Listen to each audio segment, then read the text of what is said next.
Good morning and welcome to Brandenburg News Network. I am Donna Brandenburg and it is the 4th day of September 2024. Welcome to our show today. First hour, we have Liberty Essentials with Karen the Riveter and Ralph the IT guy.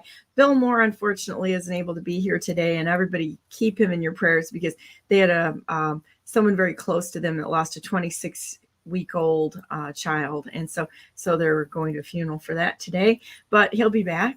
And then the second hour is Mark Cook with it's Hand Count Roadshow. So he's going around the United States teaching people how to do hand counting paper ballots. And then the 11 o'clock is the J6ers, Political Prisoners in America, with Jalise Middleton, and we have Brandy Burlew with us today. And I think it's going to be fun to talk. Everybody needs to get their stories out, and quite honestly, I'm very interested in talking to just average everyday Americans, honestly, more so than the audience builders for the most part. And I very much enjoy the people who have had their voices silenced, which is why I love talking to my buddies here, Karen the Riveter and Ralph the IT guy. How you guys doing this morning? Good morning. Good morning. Good morning. What's happening? I'm still recovering from my yellow jacket stings from like 2 days ago. Driving me crazy. I don't know if you can see this really well, but one of the stings I got was right here. Oh. And it's actually improved markedly because my whole hand was swollen up. So I'm learning new tricks to deal with honeybee stings when they breach the bee suit. And shout out to Cognitive Carbon, Eric, my bee coaches there. He was like, I think we should put some more smoke on these bees. And I'm like, nah, it's good. It's late. It's dark. They're not fine. Well, the problem is he gets to smirk about this, right? He's like, okay. So I put my hands in there and I'm pulling things out. Well, what I didn't realize is after dark, they crawl and they burrow and they breach the suit by going underneath, the hems and such. So I'm like, radically trying to get these bees calmed down because I've got bees in the suit and they're going around my head, they're in my hair and everything. And then trying to take a bee suit off when you've got bees crawling all over you inside a suit is worthy of a comedy routine in a movie at some point in time, quite honestly. Sounds to me like a job for duct tape. Yeah, something like that. Or just getting smarter and putting more smoke on the bees like Eric said. So he's got one on me for that one, but so it had a different effect on you than it did on him, based on what I read in his article and your description. How so? What do you see different? Because he had that anti-inflammatory positive effect. Yes. And that was not the case with you. Well, I think actually he did swell up with it, kind of like I did. Okay. But I think the net result of it still was that he saw some positive effects from it, and I think that I'm gonna wait and see. The jury's out on this. I used to know an older guy that he would sting himself with honeybees 3 times in the fall. It's called apitherapy.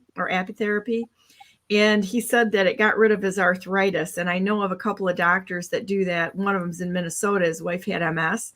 And he tried it with her. And so he was doing bee sting therapy on his wife. And it actually got rid of the MS. So there's some properties that bugs have, such as the bee sting and such, that apparently has the ability to destroy scar tissue. And in Eric's case, actually kind of got rid of his asthma. He didn't have to take his meds for a while, which I think is pretty amazing. He goes, I think the next time we go out there, I'm going to take a glove off and get a couple more bee stings. So we'll see. We're going to be experimenting with bee stings and all other sorts of crazy stuff because, of course, it's us and we've got to. Honeybees are just cool to watch, too. Well, I'll tell you what, I have no inclination. I don't mind honeybees. In fact, I've been out in greenhouses and gardens and seen bees around, and they're not causing me to panic. But I do not feel the same way about yellow jackets. So did you swell up from the yellow jackets?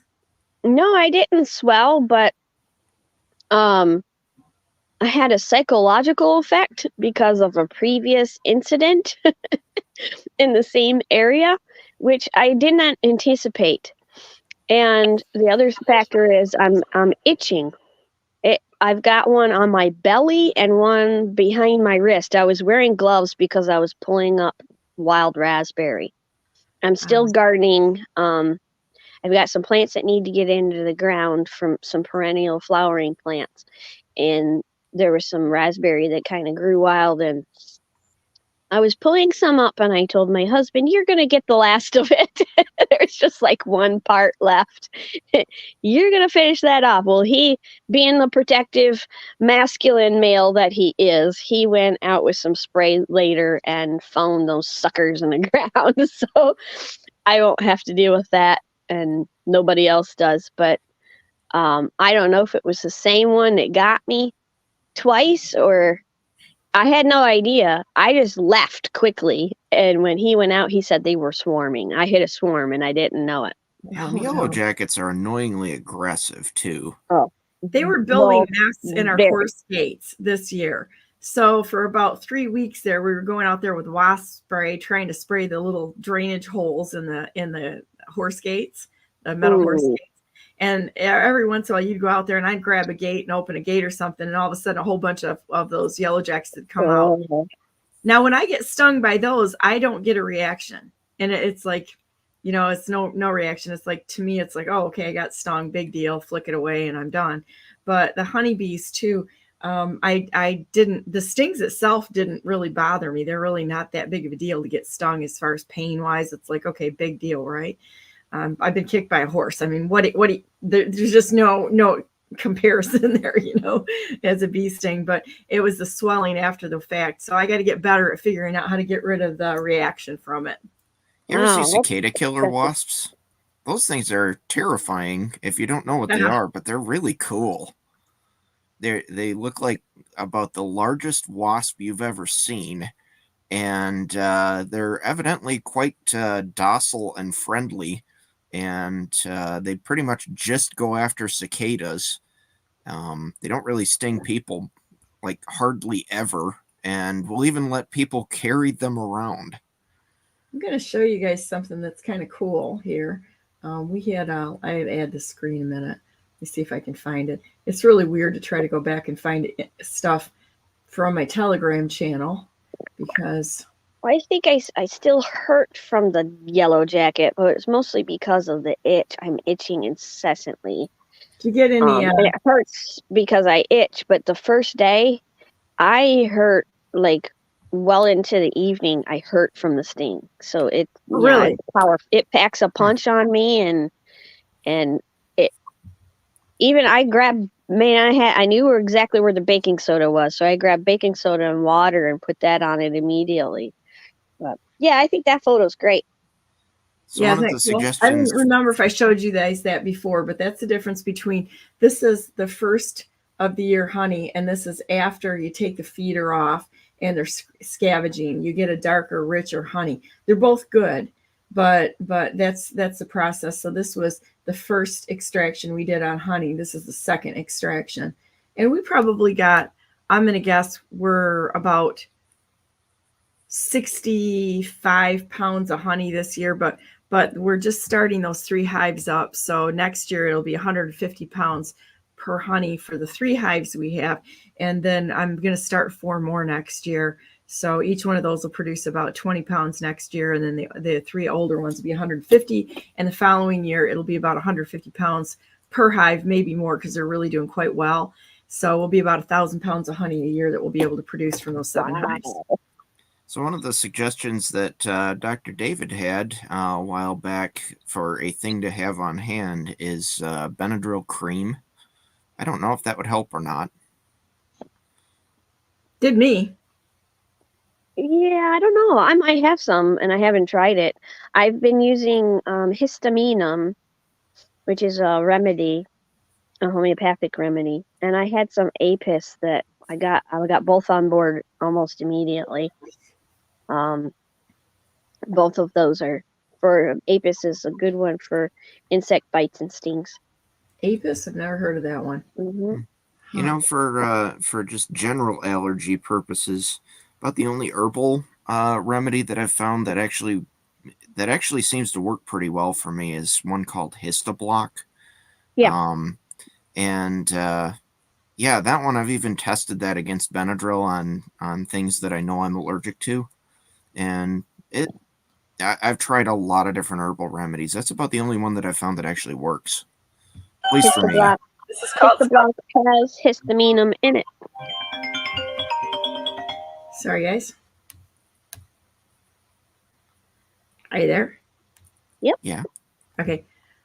Got to show you one more farming thing, then we'll go into political nuttiness for the day and other things that we're talking about for Liberty Essentials.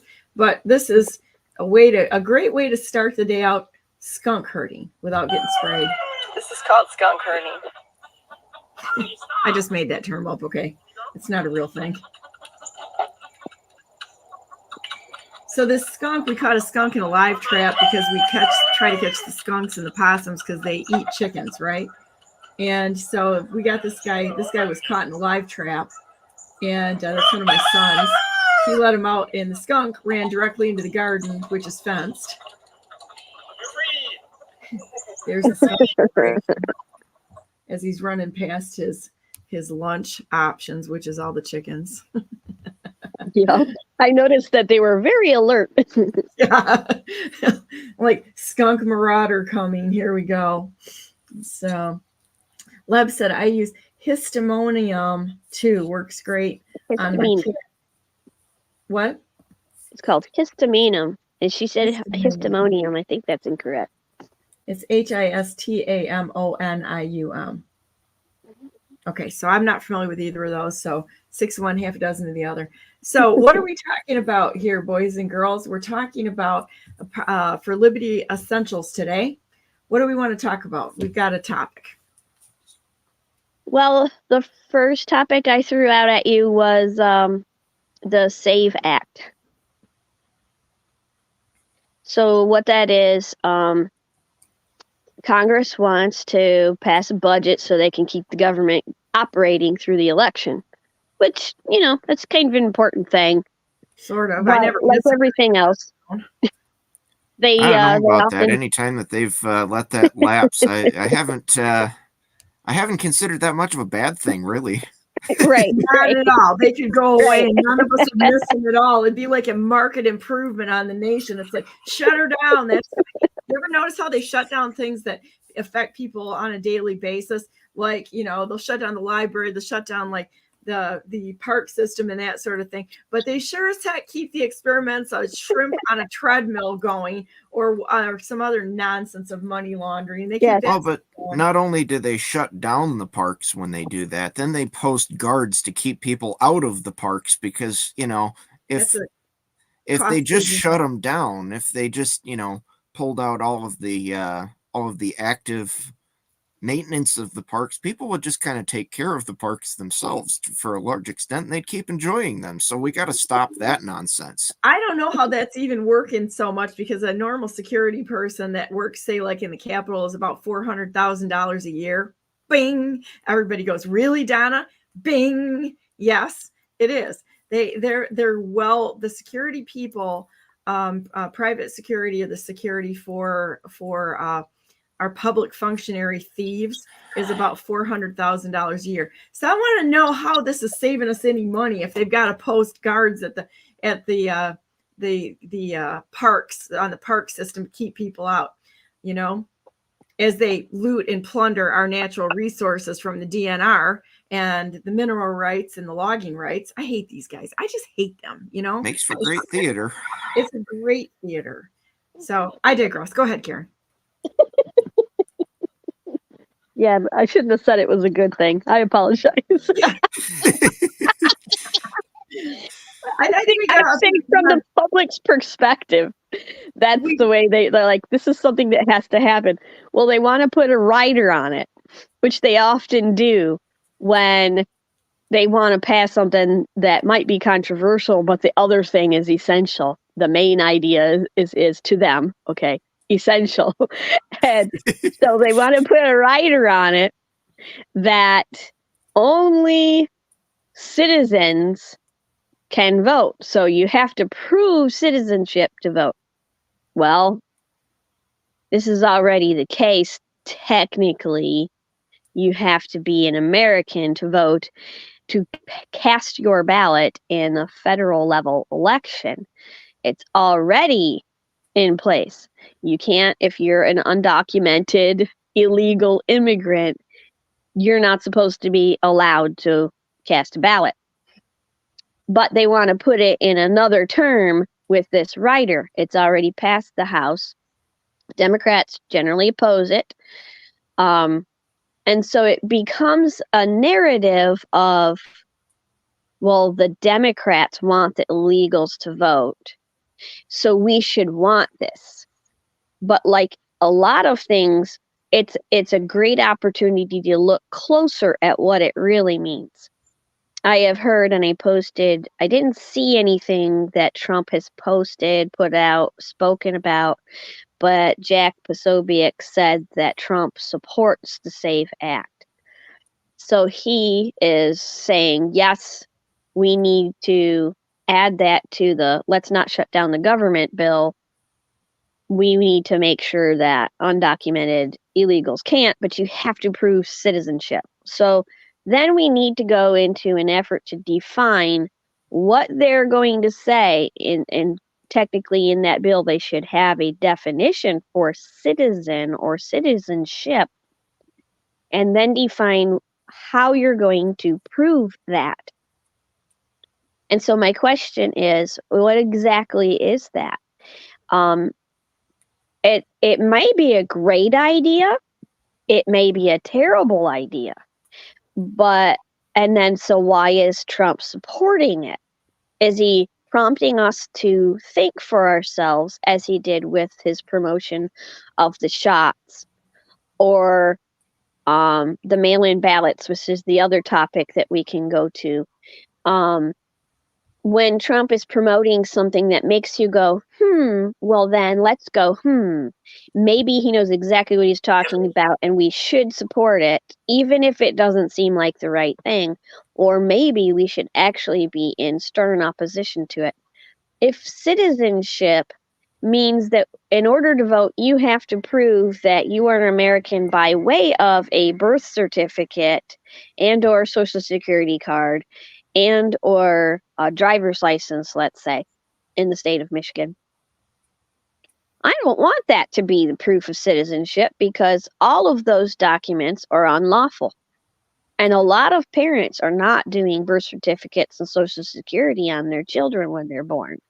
They're preventing that from happening. So what are they going to do then? If that is the requirement, this is going to potentially shut out a lot of lawful Americans from being able to vote. Well, the Secretary of State gives voter registration cards to any illegal that as they register at the Secretary of State for whatever, This is what's happening in Michigan. We've got such a problem here. It's you actually gave me a really good segue here. Let me play this a minute on the rightful president of the United States, President Donald J. Trump, who we will fight for his rights because they were deprived until Christ comes back or this thing is righted. Okay, this is the way it's going to be. Because when they attack one of us, they attack all of us. I like RFK Jr. I like him a lot. I'm going to tell you that. I don't agree with all of his stuff, but I don't agree with anything anybody believes 100%. And that's the way it's supposed to work, right? We're supposed to be able to agree to disagree on some things, but still work together. But listen to what he has to say. If President Trump wins, that people are going to see very different President Trump than they did during the first term. I think he's changed as a person. And I've known him for 30 years. I've sued him, I've litigated against him, and had a friendship with him even when I was litigating against him. And by the way, successfully against him. But I think he is he's focused on his legacy. He said many interesting things to me about what he did wrong the last time and about how he filled his, he had no idea he was going to win. He had no idea how to govern, and people descended on him the day that he got elected and said, you got to appoint this guy. And he said, I appointed a lot of people I shouldn't have appointed. I know who they are now. Well, and I'm going to go back to the fact that I really think that, I really think that President Trump knew quite a bit about getting in, and he was more about working with those elements within our government to bring forth and expose the bad guys. I really do. Agree. I don't think he walked in there like an idiot. You don't walk in there and have the success that he has and not know what's going on. That would be a great story, and I think a lot of people want to grab onto it because it makes them feel better about things. But the reality is he knew what he was getting into. Yep. There's no two ways about it. I ran for governor of the state of Michigan, and I had people come here that were honest, telling me exactly what I was getting into and what it was gonna look like. And I'm like a nothing nobody, it's like, why would they even spend the time telling me this, right? He's in as president of the United States, and he was running a very large campaign with a lot of people that were working with him, where it was me, and I had some fabulous supporters. There's no two ways about it. But they weren't the big dollar supporters. They weren't the they were everyday Americans like we are, right? Which is the preferable way to do it. But he knew what he was getting in there. It wasn't like he just, decided to walk out of the elevator one day and bam, I guess I'm going to be president of the United States with no knowledge of this.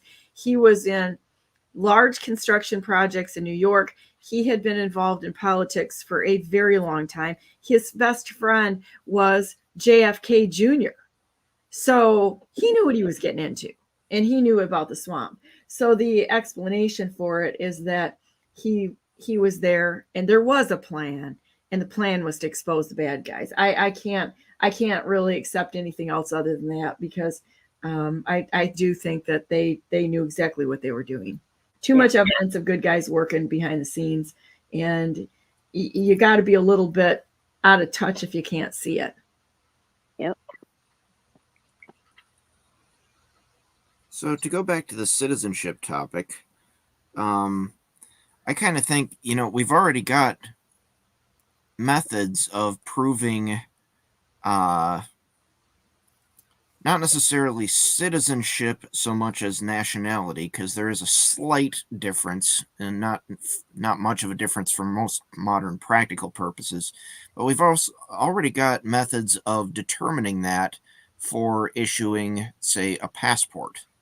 That those criteria are already agreed upon both by us as well as internationally to be sufficient to prove that someone is from the country that their passport says they are. And a lot of those same requirements have also been integrated into the driver's license Real ID program, which I am not a fan of that program. I disagree with that entirely, because I think it puts us on a track for a national ID system, which I am opposed to, because I think it infringes on something that should be the responsibility of the states. However, we've already got systems in place for investigating whether someone should be granted the privileges of citizenship.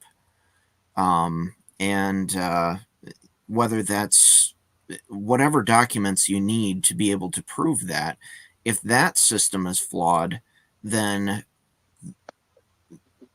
basically, I guess my point is that if the entire concept of citizenship is flawed, that process is flawed as well, and both need to be fixed.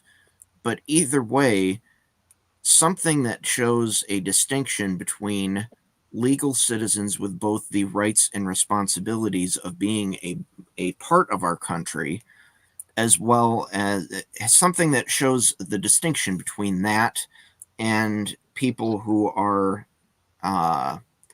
visiting here or on just a visa or here illegally. There needs to be some method of being able to distinguish that for the purposes of being able to vote. Well, and I'm going to throw something out there that's going to be like throwing a bomb in the middle of the table here, right? I think anybody that comes into this nation illegally at any point in time needs to be disqualified from ever voting in an American election. if they want to come into the United States and they do want to immigrate in here the legal way, that's another story altogether. But it's too easy to, it's like everything is a slippery slope. And once you have concessions on one thing, you end up making them down the line, and then people start drawing lines based on what they want to gain out of a situation. But I understand that our immigration system sucks right now. They let people in, and then they give them appointments, and then it's like 20 years while they're building a life to figure out how to get their citizenship resolved. Okay. But there are ways that people can come here on a visa. There are ways that people can come here legally to work within our system that helps put a check on that, on using that as an excuse for invasion. So I really am a fan. If somebody wants to educate me in a different way, maybe I don't know all the ins and outs of this, but personally, from where I sit, I think anybody comes in here illegally should not be allowed to vote ever. And that's your point about the broken immigration system. Look at the way that, for example, Ellis Island worked. They did the full process right there to permanently change someone's nationality and make them a legal citizen with all of the rights and responsibilities conferred therein. However, they didn't even have the benefit that we do now of having surveilled every bit of communications that has gone on in the entire world, which shouldn't have happened. But, we have those tools. So why does it take 20 years to do something that used to be done without near as many of the modern tools in a matter of a few minutes? Well, it's kind of like, think about this. It's like when somebody comes in here illegally because they just want to come to America. They want to come to America. What they want. Well, that's like, I hate to say it, but it's like a kid that wants a cookie in the cookie jar and just goes and takes it. And the parents going, well, I suppose they just wanted to do that. And the next thing you know, you have absolutely no discipline, no rules, no order. And so, I really think that it's broken. There's no two ways about it. We are broken. And a lot of that, too, kind of comes back to the problem of birthright citizenship, which that should be done. Yeah, that is a problem. And that's also one of the reasons why you have an issue with having a birth certificate being able to prove citizenship, because we have birthright citizenship. So if there is a birth certificate, well, that's pretty good documentation that someone is a citizen. Well, not really.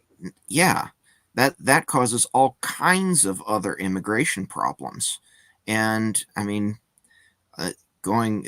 today's daily dose of Roman Empire references. You had to do it, didn't you? You just had to do it. Even in the Roman Empire, that was not really a thing. You had to be a child of 2 full citizens to be granted citizenship automatically. There were varying degrees of citizenship in the Roman Empire depending on your circumstances of coming into it. You could be a citizen, if both of your parents were citizens in good standing.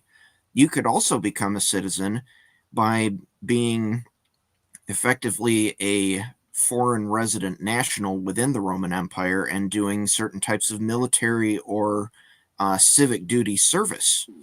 And you could be granted full citizenship for that kind of thing. There were a bunch of different rules, and they varied over time, but they had lots of time to figure that stuff out. I think it's worth looking at how they did it, Yeah. Well, again, you've got to determine the definition of citizenship and how it has been changed over time. If you pull up that Substack, Donna, I will, and I'm going to preface this to Karen is wrong, but I'll put it up scroll down to the Michiganian part. As we go back to the Michiganian part, I'm a Michigander. She's a Michiganian because, and we're all Michigese. Yeah, I like the redneck roots to the Michigander. Near. Okay, how far do I go down? till you see the part on citizen. Person defined. You do a really good job on this. You're amazing. More about that's I said I went and looked at it yesterday and I was like, yeah, this still works. Citizens United was a terrible decision.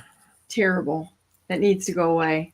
I have looked this up and I can't determine exactly where I got the screenshot, but it says to deprive the people of their sovereignty, it is first necessary to get the people to agree to submit to the authority of the entity they have created. This is done by getting them to claim they are citizens of that entity. And of course, like I mentioned here, the 14th Amendment is not actually properly ratified, is what I have heard.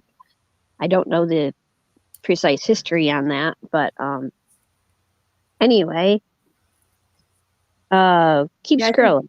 I think we could go back and nullify most of the amendments because they're in conflict, or they added to or took away from the preceding amendments, which was unlawful. They really can't do that. So what do we do in that sense, boys and girls? Let me show you a minute.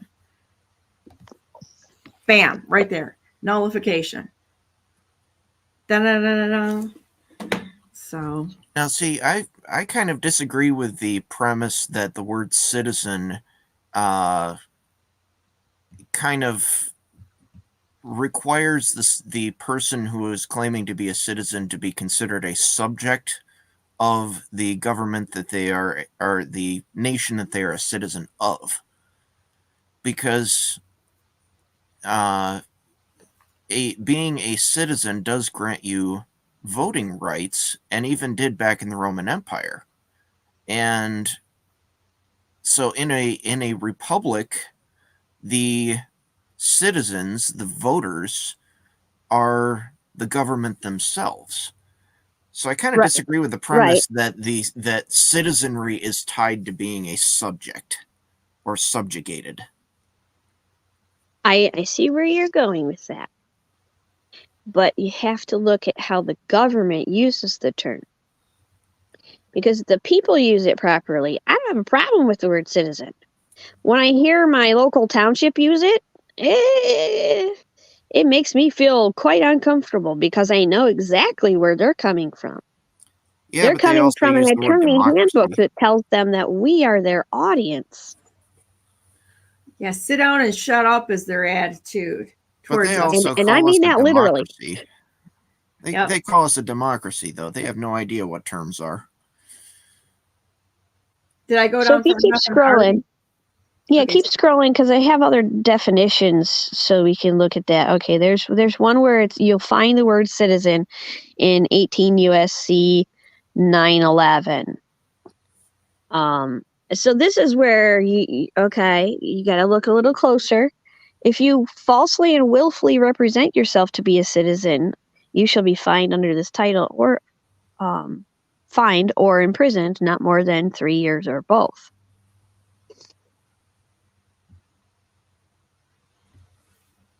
So if you're a national of the United States, even if you're not a citizen of the United States, you owe permanent allegiance to the United States. So be careful calling yourself a national. And a state national does not occur in law, so that doesn't make any sense to say you're a state national. It doesn't make sense. Okay, so keep scrolling. The war manual. I've read this on your show before. I think I really like this section about what American is. In lesson 1 of the training manual by the War Department, number 2000-25, citizenship is that membership in a nation which includes full civil and political rights, subject to such limitations as may be imposed by the government thereof. And this is where, Ralph, I was thinking of the same thing that you just said when I wrote that, because the government thereof is, if it's the people, and the people put limitations or privileges on what citizenship is, well, that's cool. If the people make that decision, I'm cool with that. Most of the decisions, though, are basically just somebody decides to do something and they just write it down and say, you guys are subject to it. Yes. That's unfortunate. I mean, John and I were talking about it yesterday, that we need to know who passed these laws, who started it, who passed it, who their funding mechanism is. And because you can almost always go back and follow the money and you'll find the answers right there. And you got a whole nest of them that are working together to subvert the United States of America. And that, in my opinion, is a criminal conspiracy. It's not a conspiracy theory. It's a criminal conspiracy to defraud the United States, we the people of the unalienable rights given by God, guaranteed by the Constitution. But anyhow, I don't know. Maybe we should just go to corporate speak now that we've got the corporation, and just say we're all members with full voting privileges. Well, I think all crazy things need to be considered. There you go. But well, if you went back up to the definition of person in Michigan law, in Michigan code law, a corporation is a person, or can be described in law as a person. So if that definition of citizenship means you are a person, blah, blah, blah, a corporation could cast a ballot. Well, that was my point that I've been trying to make for a long time, is that Citizens United is where it started. Yeah. Because that's what designated corporations as a person. My fear in this, or my concern, is that they're going to take that one step further, because evil doesn't stop. It takes little bites and little bites and little bites and little bites until they eat the whole thing, right? And so that cookie cutter sharks. It is. There you go. So the next logical progression into the Marxist playbook of taking over America is give these corporations who have been waging lawfare on us and economic warfare on us, that they will gain the right to vote, because they are legally, because this is what they do. It's all legal twisting and turning. We found something this week that Benson's done. Benson, her little threat to the United States of America on the fact, if you don't certify, we will be coming for you. Technically, they wrote that into the law. And they're going to you can go back further to the Constitution and you can deep six it. But the lawyers who don't give a crap about us will sit there and start arguing their unlawful laws that they wrote into being. And they can by virtue of that, try to wiggle out of it. For a general description of why Citizens United was a problem to anybody who's not familiar with that case, it was effectively, the ruling was that a corporation donating money to a politician was free speech, because the corporation as a person should have First Amendment rights, and therefore money is speech, and they are allowed to donate money to politicians because they have that First Amendment right. That's why it's such a problem, is because that was really kind of the beginning of the legal background for corporations having full rights as a person. Prior to that, it was the idea of it being a person was sort of a legal fiction for the purposes of like contracts and law and such, so that corporations were not just above the law. But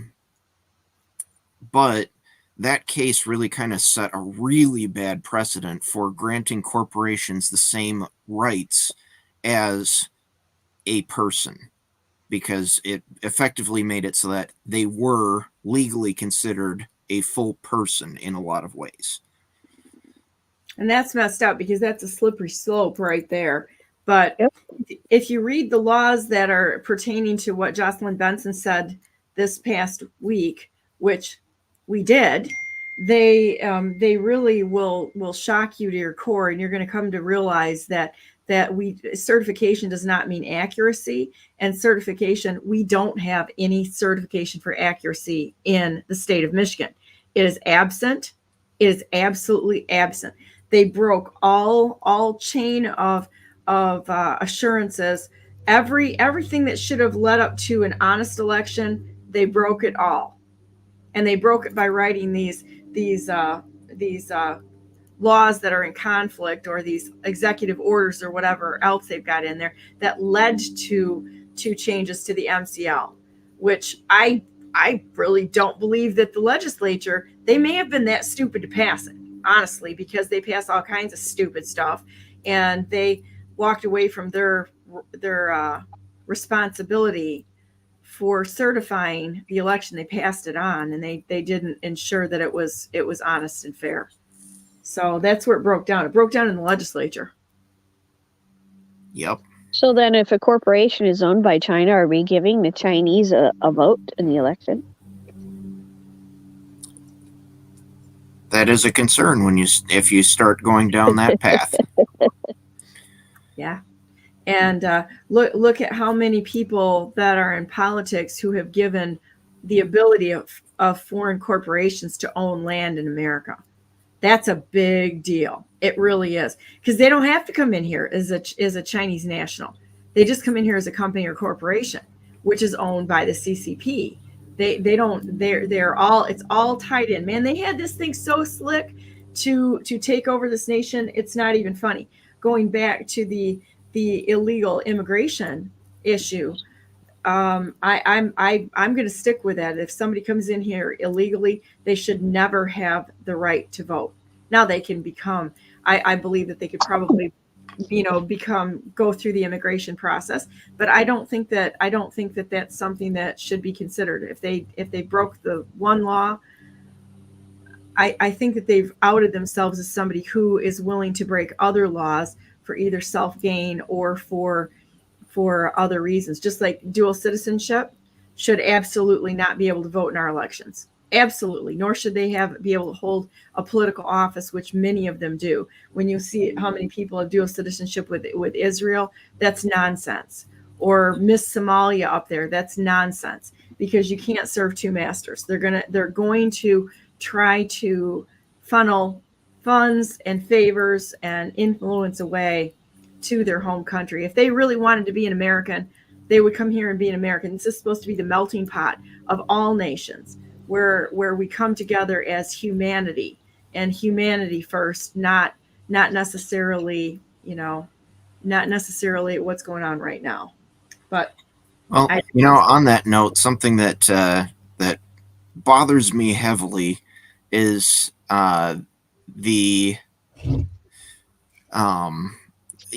we're supposed to be the melting pot of the world. Right.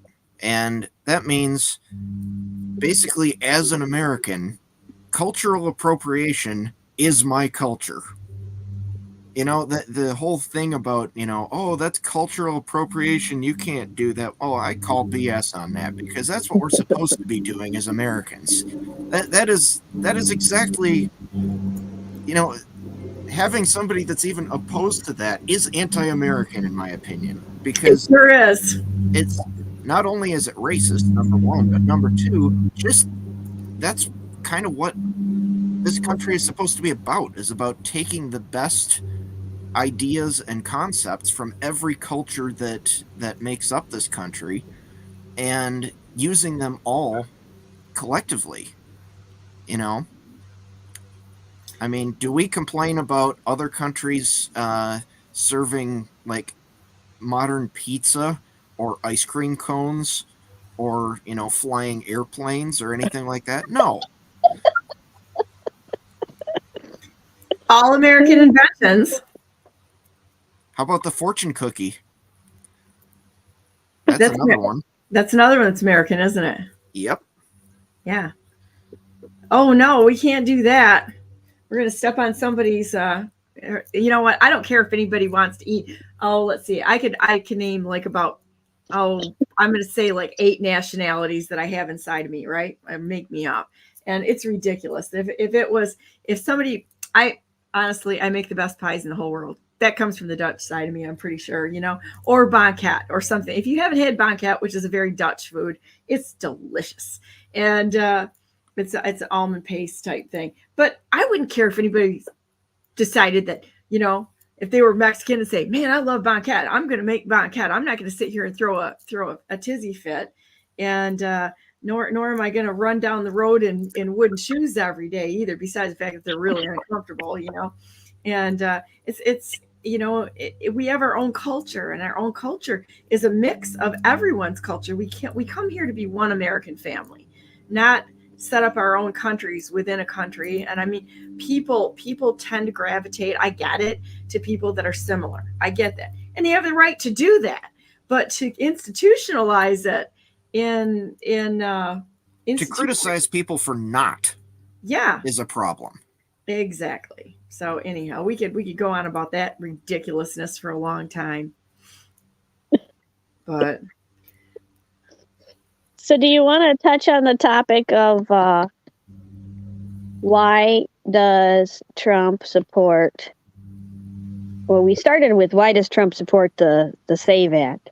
And you wanted to talk about, because there was something new about Trump supporting mail-in ballots. Yes.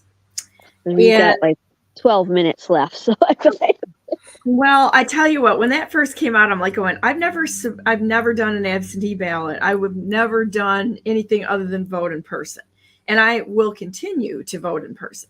However, I listened to a presentation by Jovan Pulitzer, who, you know, everybody's wants to divide people up into different camps. Just stop it.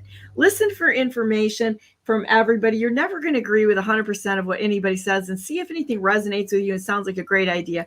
And stop looking for heroes and new saviors. We've got one. His name is Jesus Christ. End of story. Done. Okay. The rest of us are just people. So anyhow, he came out with a presentation, and I thought, man, this is really pretty smart. Is that to order a mail-in ballot and go to the polling locations, leave it sealed, don't open it, and show up and ask to vote and bring your ballot in, to turn your ballot into the polling locations. And if they say you already voted absentee ballot, you got the ballot in your hand and it's sealed. And you ask them 3 times, you get an election inspector in there to see what they're going to do to handle this, because if they do that, they're admitting right there that they were rigging the election on the absentee ballots and somebody else breached that, which means that if there's one, there's more. But if there's more of us that do that, it would be a great attack against, you know, we can't ever look at everything at face value anymore. We got to get smarter than that. Be strategic, be part of the solution. And I think this is a great part of the solution. If somebody votes in your name and you've got your absentee ballot and you show it to them, what you going to do now, Scooter? I would say too, before anybody goes and does that, watch that video, because it was actually a really good video, and it had some really key legal points to it. Yes. And so I think that I'll post it on my Telegram channel, which is at Brandenburg, the number 4 MI. Watch the video because I thought it was absolutely brilliant. And I think it's a way to hold them accountable, quite honestly. And when they fail, you call the sheriff immediately. You don't go to the police. You don't go to state police. State police is there just like the court of claims in the state of Michigan. It's not there for we the people.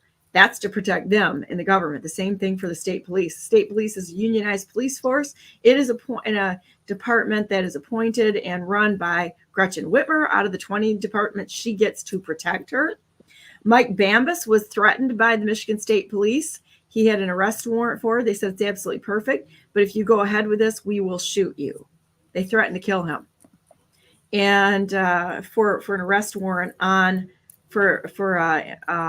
forcing an arrest warrant on Gretchen Whitmer for what she did that was unconstitutional for this nation. So we go to the correct law enforcement, the only one that's constitutional, which is the sheriffs, and you start an investigation right then and there. And I thought it was brilliant. I can probably find that. Let me see if I can pull that up a minute and play it. Hang on just a minute, because I'm not sure exactly where I have, but I'll post it to my Telegram channel in a minute, and perhaps we can watch it.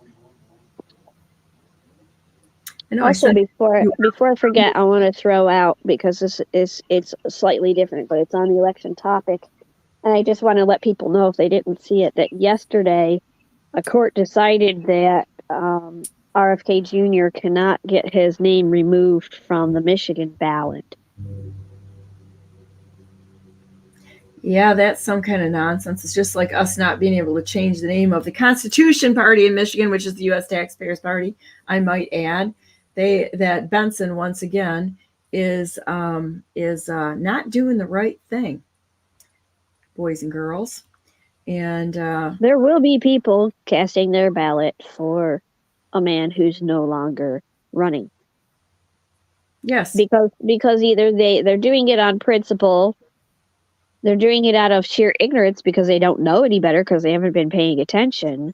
How about it's another way to rig the election? Yeah. Ralph, I know I sent that to you. Could you text that to me real quick? I'll do what I can. Give me a few minutes. Yeah, and then we'll get that up and running for you so you can see exactly what Jovan said. And I thought this was pretty amazing. So I believe I'm going to actually, I think I'm going to do this because I want to see if it actually will hold people accountable, because there is no accountability. If you read the law in Michigan for free and fair elections, they've even got this thing rigged. Not only did they rig it at the signature level, they rigged it. Tell me why Tudor Dixon's signatures passed and she had an error on every single petition. She had an error on every single one. But then there were others that they decided to kick off for other reasons. It's a pick and choose process. There is nothing that's not rigged. Every part of it's rigged, and it can be proven. It can absolutely be proven. Oh, and I want to show you guys this. I think I showed you my cards yesterday. Here is my let's see, Gretchen Whitmer card for my lawsuit, and here is my let's see, Dana Nessel card. Nice. Yeah, I got 2 more coming back on my summons that I delivered, and those 2 should be in today unless they rig that too.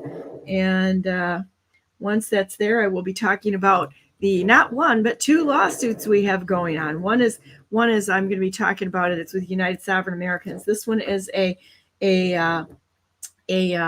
jury proprio case. You might call it pro se, but that's the correct terminology according to John Tater, which he fights this sort of thing all the time. So I'm going to defer to him because he is the smartest guy in the room when it comes to fighting pro se. Did you send that over yet, Ralph? Still trying to find it. All right. Well, I may have to find it later if we can't find it on here, but I know I sent it to you, and I just don't remember if it was in a group, if it was to see. But it's worth your time to watch this and figure it out, because I think it's another way for us to hold them accountable. That's the point. So is there anything else you guys want to talk about before we move on to segment number 2 today? Well, I think what we're trying to I'm finding it. I think what we're trying to do is prompt people to think about things before you jump to conclusions. We've always been doing that, but understanding what sovereignty is, where you being a man or a woman, and you know one way or the other, which you are, you are a sovereign. You are above the Constitution. You are above all the laws. You are the creator of those things. Government is limited in their ability to grant you things or force you to do things that you don't want to do. And when these actors are trying to add something to a bill, especially if that's not even necessary, then before you jump to the conclusion that it is a good or a bad thing, look at it. It may be both. It may have aspects of it that are reasonable, and there may be aspects of it that are terrible. What are the definitions of the terms involved in it? And think about things from different perspectives. Yeah, let's play this one from Jovan. And folks, you got to follow these instructions. Do not open it. Don't you dare. What can we do? Here's what we can do. Yeah. Number one, request your mail-in ballot. When it comes to you, and you folks, you got to follow these instructions. Do not open it. Don't you dare open it. And you keep every version that comes to you. Now, what you do is you go in on election day to vote. These numbers went through the roof in 2020 and in 2022. You get there, you have a high statistical chance, having in California, that they say, I'm sorry, but we show you've already voted. Yeah. Now, you know you haven't. Follow the rules. Number one, don't bitch. Don't say anything. Don't start saying fraud. Go, can you repeat that to me?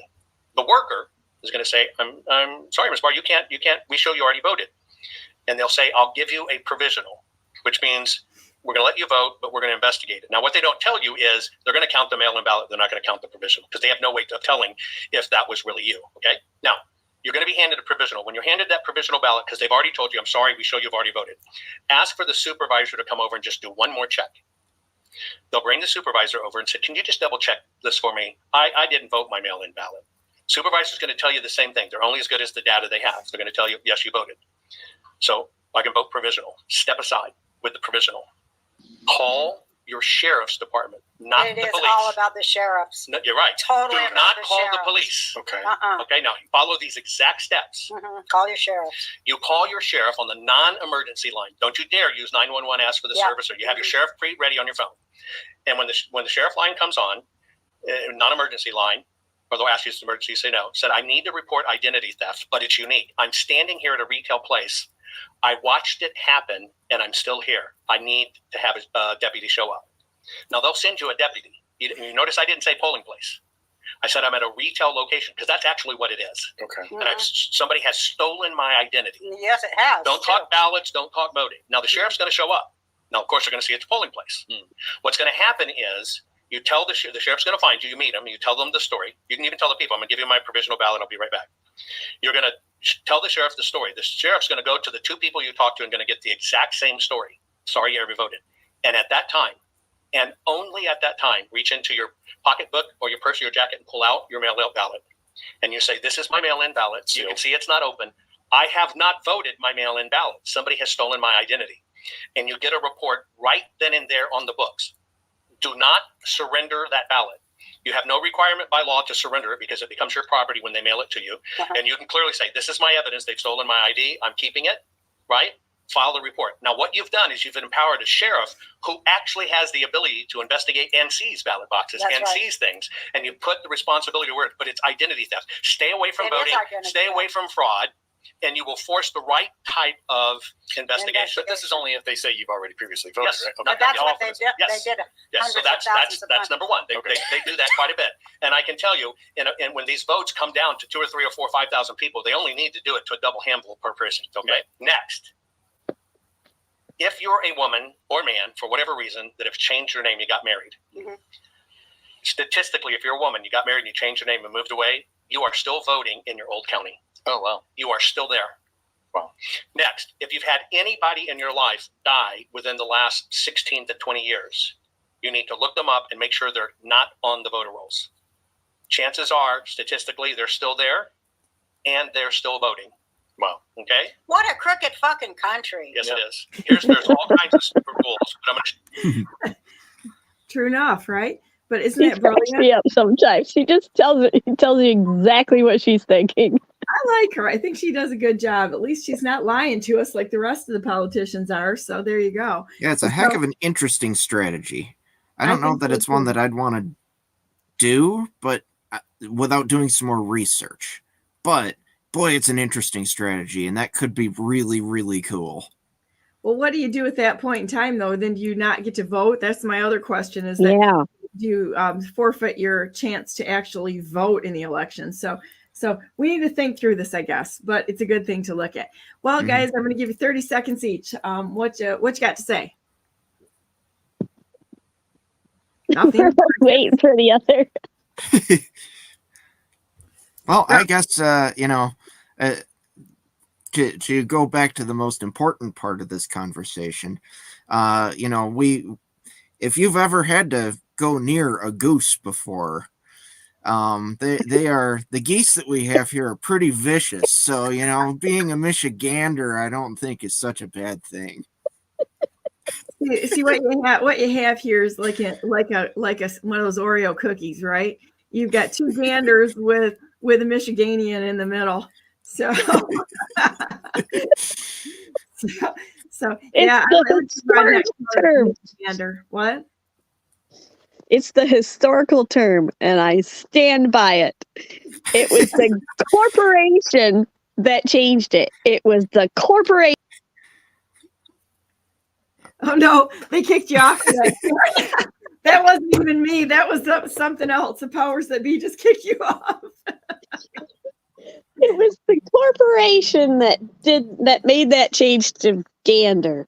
Okay. So I stand by it, but I'll say again, just, you know, keep thinking from different perspectives, be thoughtful, don't react with emotions. That applies to everything that's going on around us. Yes. Well, thanks for being on, guys. I'm going to go ahead and take a real quick break. My next guest, Mark Cook from Hand Count Roadshow, is going to be on next. And love you both a lot. And we will see you guys be back on Friday. Thank you so much. And you guys have a great day. We'll talk to you later. All right. Thank you. Bye. Bye. I'll be right back with the second hour of Brandenburg News Network just after a real quick break.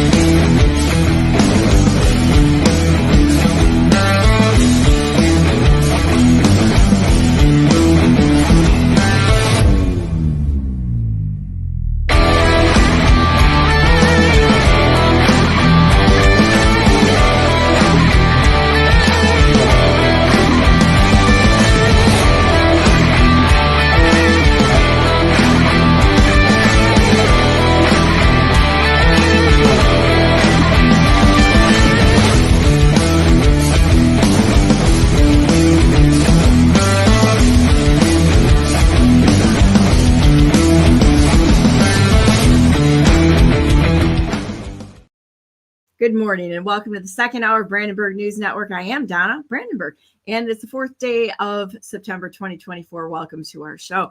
Well, I'm going to jump right into the second hour because I've got Mark. My guest here is Mark Cook from Hand Count Roadshow, and welcome to the show today, Mark. How you doing? Doing well. Can you hear me all right? Yeah, I can hear you just fine. So thank you for coming on today. So you were just in Michigan and you had something going on at Berry County, and I wish I would have been able to go there to that, but I was dealing with my mom's death, and so I was not able to attend. So how are you? And I'd like you to introduce yourself and then tell everybody about what you're doing right now. Okay, sure. Well, my name's Mark Cook.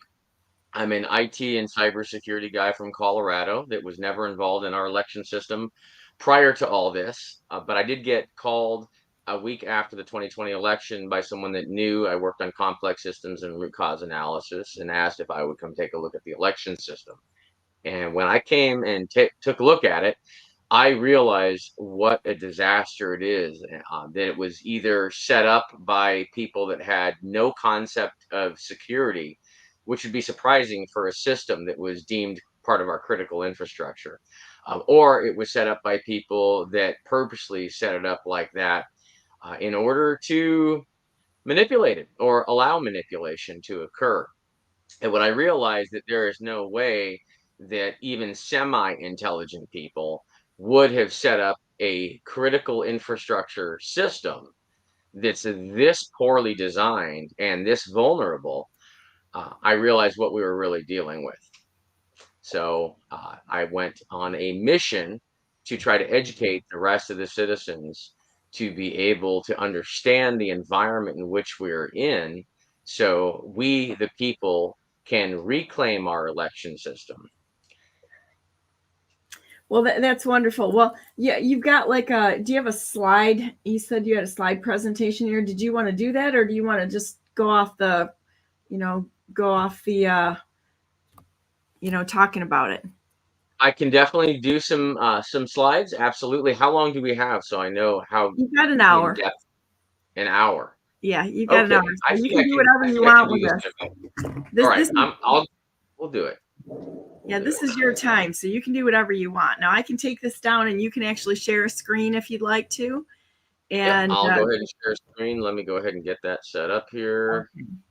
okay. Let me see how I'm going to do this. What I will So do. you go under present, and Oh yeah, then I'm getting my presentation ready, and I just want to set up things properly see, on the guys, right this is screen. real news for real people by real people at the kitchen table. So I love it. That's exactly what we need. it's All authentic. right. Yep, absolutely. All right. And of course, I lost that. So what we'll do is I'm just going to set up the slideshow on one display, no presenter console. Let's see here, presenter console disabled. All right, here we go. So we'll go ahead and set this up. Then I'm going to go ahead and share this screen. So let's go ahead and present and show screen. I hope I can select the screen. Let's see if we can. Show window. Yeah, there we go. All right, we're going to do entire screen. We're going to pick that screen there. We'll get system audio. As you can see, I've done this a couple times here. All right, there we go. And you should have it now. Ta-da. There we go. Okay, so I'll tell you just a little bit about me. I started programming when I was 10 years old. Been doing this a very long time, back before the internet, existed essentially. And the CompuServe Prodigy days, the America Online, the screeching modems. That's when I became a little computer nerd at 10 years old. And I ended up running one of the larger bulletin boards in the Western United States when I was, I think, about 13 years old. I also ran a Wow. FidoNet node, which was email before email really existed as people know it. So I've been doing this a very long time. And then I started in IT there. I started connecting networks back when they were all token ring networks. And it was, they were able to connect one computer to another computer and share information. That's when I got into all of this. And then there were bad people out there in the computer realm. We were just so shocked we could send information from one computer to another. The last thing we were thinking about is bad people or bad actors abusing that system. But fast forward, we know there's bad people out there. There are evil people in the world. And it was just a matter of time before those evil people realized, oh, we could use computer technology to deceive people in a new way. And so then I started having to battle the bad guys that were using technology in those ways. I've done that for about 40 years. And then I got asked to take a look at the election system. I went out to DC, did some research with some people. Now I'm showing an Allegan County presentation. That's the one I gave last night in Allegan County. If you look at handcountroadshow.org and you scroll down, you'll actually see all the events that I've done. This is a solo operation that I've done since I think May 31st of last year is when I left Colorado and started this journey. So I've basically have every event listed. Most of the events have my presentation slides on them, and they have video that I recorded of each of the presentations I've given. And it's not the same presentation each time because I incorporate the newest, latest information. And I try to customize it for the particular county that I'm in. I used to be a Democrat. So full disclosure, I had my eyes opened a little bit and I thought that maybe I had changed or maybe I wasn't really a Democrat. But what ended up happening that I realize now is that the Democrat Party changed over the years. And what happened is it was infiltrated. It was infiltrated by globalists that intended to change it. And they did. So I left that party and became a Republican. I thought that was the solution. And then I realized that the Republican Party was then infiltrated.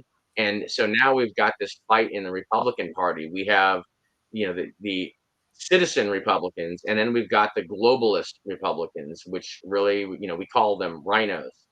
And they are not on our side. They are trying to actually infiltrate and destroy the party, just like the same people did to the Democrat Party. So this is not a Democrat versus Republican issue. This is a globalist regime that is trying to take over the country from the citizens. And the citizens are Democrats, the Republicans, or independents, libertarians. We're all over the map.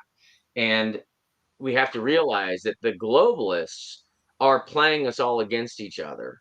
And they're using our election system, which we assumed determines our will, or measures our will, really. And we use that to determine who represents us and what laws we follow. They realized that they could use the election system to gain and maintain power over us, choose the laws, and choose who the representatives are. So it's a control function for them, for the criminals, the globalists. And it's for them, that's what it means. For us, we think it's a tool to measure our will. So I'll cruise through the presentation here, and I'm going to go pretty quick. Normally, like last night's presentation was 5.5 hours. So I'm going to take 5.5 hours and I'm going to condense it into an hour as fast as I can. So there's my contact information. And so please take my number down. The website's handcountroadshow.org.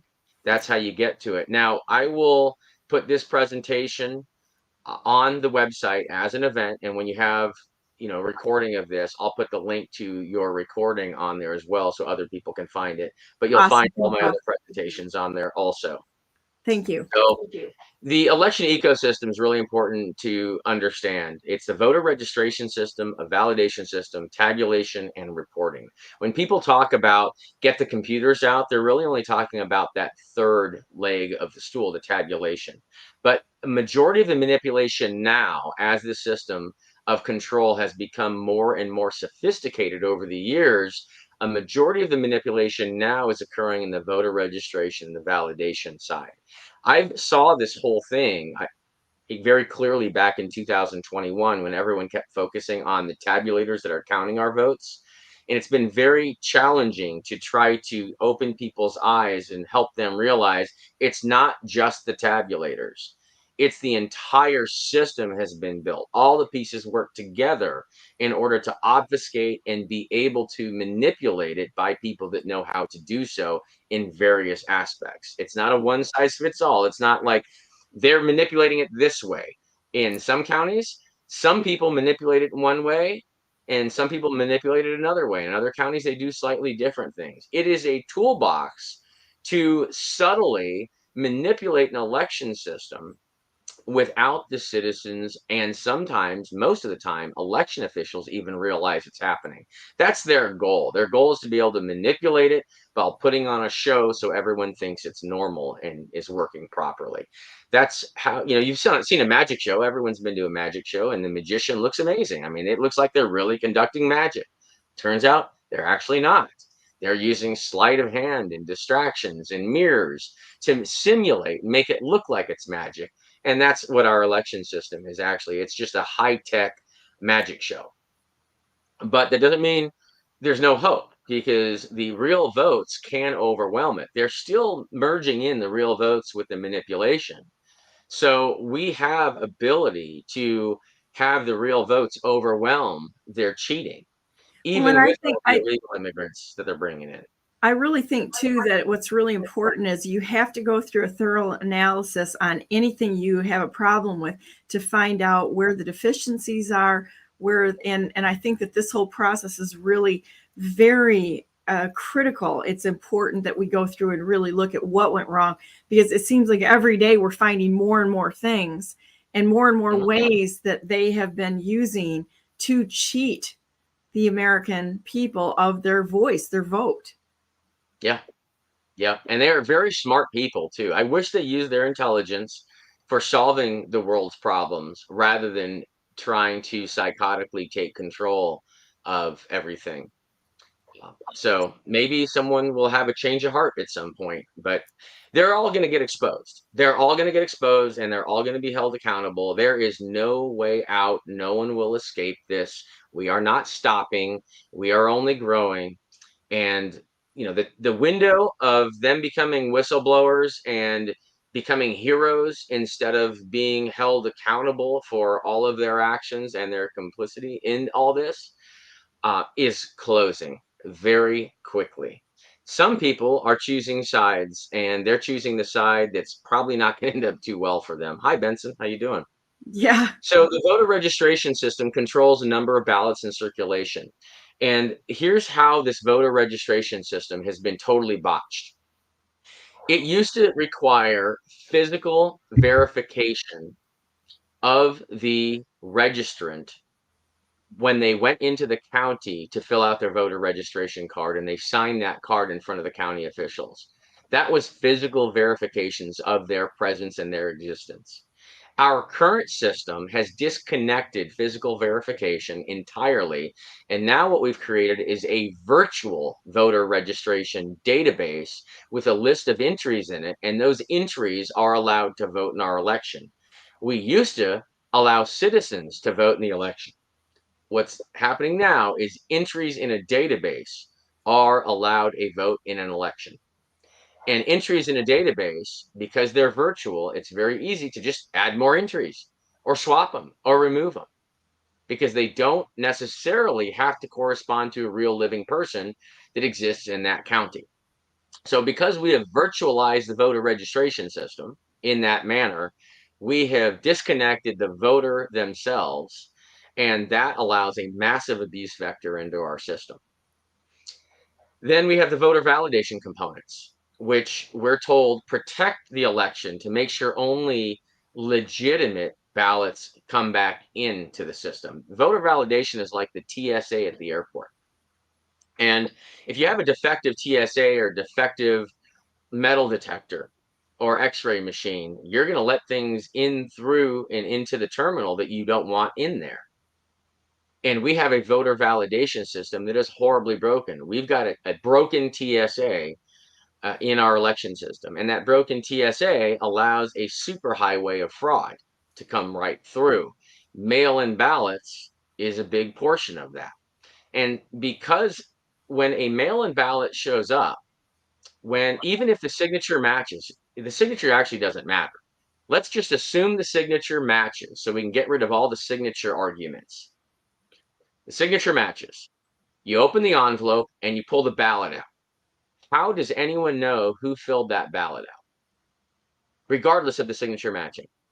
And the answer is you don't know.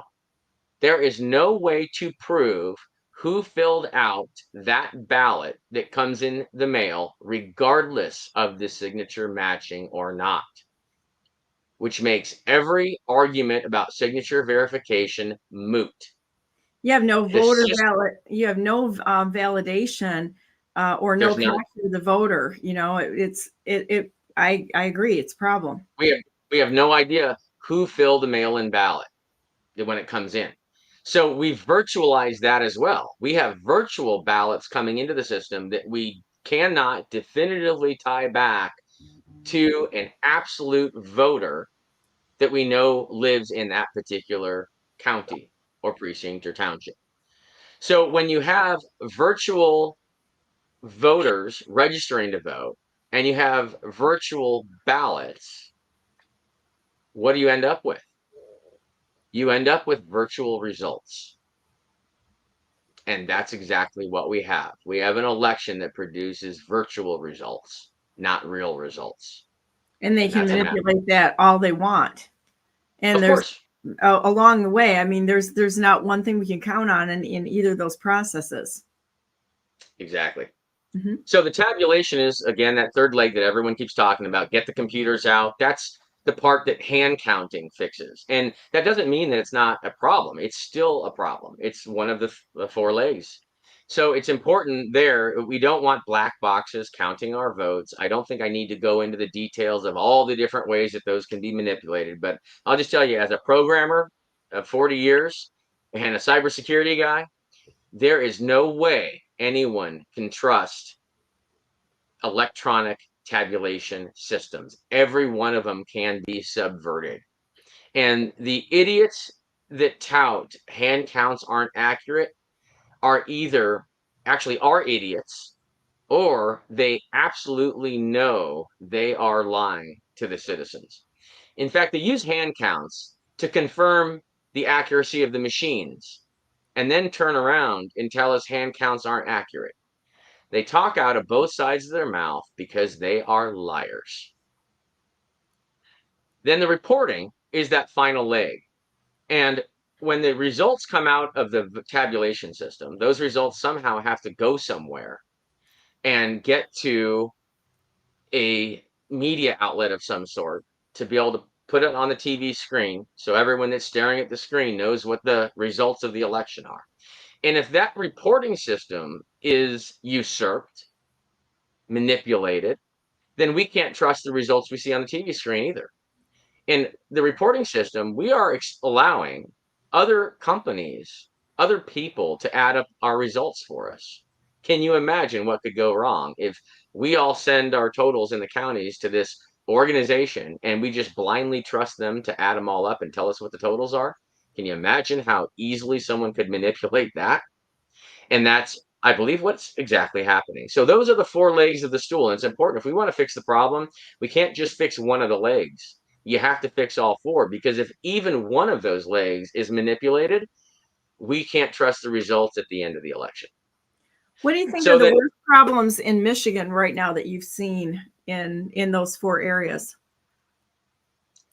Your voter rolls are probably the worst. And I think that's really the worst across the entire nation, are the voter rolls. That's where they have moved most of the manipulation into. Now, of course, if you've got a crooked clerk, and I think only a tiny percentage of clerks are crooked. I think most all clerks are very good, patriotic people trying to do the best job they can with what they're allowed to do. They are handcuffed a lot because of the laws. They're only allowed to do so much in an election.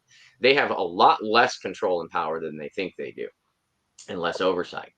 But there's manipulation happens across the board, locally all the way up to nationally. And I think a majority of that manipulation has been moved into the voter rolls, early voting, and mail-in ballots in order to manipulate the election from the outside. And by the time the counties get those ballots, they have to count them if the signature matches. And they wouldn't even know if the ballots are coming from legitimate voters or not. They have no way to determine that. So that's where most of the problems happening throughout the country, including Michigan. And then you got the psychopath, running the show at the Secretary of State's office, who thinks she's some type of god. I don't know what is wrong with her, but she's got some issues, and Seriously. she's absolutely a joke of a person. So what we have is a lot of people have trouble understanding this and navigating this because there's a psychological contrast that they're not recognizing. So it's important to recognize that contrast. So Group A, we, the citizens, believe that elections are a tool to measure our will, to choose our representatives, and to determine what laws we choose to follow. But not everyone thinks that that's what elections are for. Group B, the criminals, think elections are something totally different. To them, elections are a tool to gain and maintain power, control the laws, launder money, and covertly decide what the citizens see in their election. So they basically put on a show, keep the citizens appeased, while they actually have covert control of everything. So they love elections. Elections is a game to them. It's how many votes can we stuff in to manipulate it and then keep it a secret and keep the citizens from finding it out. We are not the same. We're just not compatible. And we both can't look at elections so differently for much longer. So we're going to return elections to what they should be, and we're going to take them back out of the hands of the criminals and put them back in the hands of the people. An honest election, very simple. Citizens cast their votes, they collect the ballots, you tabulate the ballots, and you get the results. That's how elections are supposed to work. Here's how elections have been manipulated over the years. First order manipulation. Well, that's just when the candidate lies about their opponent, and then people believe the lies, and then they vote for the other guy or gal. That's old school. That's been going on since the very beginning. People lie. They shouldn't. I don't want even politicians shouldn't lie. No one should lie, but they have. And some of them think the end justifies the means. And Obama gave them the legal right to lie and not be held accountable in our news media. So that didn't help any matters at all. Of course. And Obama was a massive liar. I voted for Obama the first time. I didn't think he was a liar. I never even thought for a second he was a liar. Now, yes, Obviously, I should have realized politicians lie. But I did. I actually believed everything he said because, man, he's a smooth talker. And he said all the right things. And I was all about that. And I voted for it. And I thought we were going to get it. And I kept waiting and waiting. And he didn't deliver. And then all of a sudden, he's passing these laws and pushing these things where, forcing us to buy things we don't want to buy, and didn't give us the transparency that we were promised. And I realized, we got swindled. And that's actually when I changed parties. At that point, when I started opening my eyes a little bit more. I won't even get into the birth certificate deal. Yeah, there you go. Yes. So second order manipulation. Well, actually, here, I missed this one. Let me tell you about we'll go right to second order. So second order manipulations gets a little bit more sophisticated.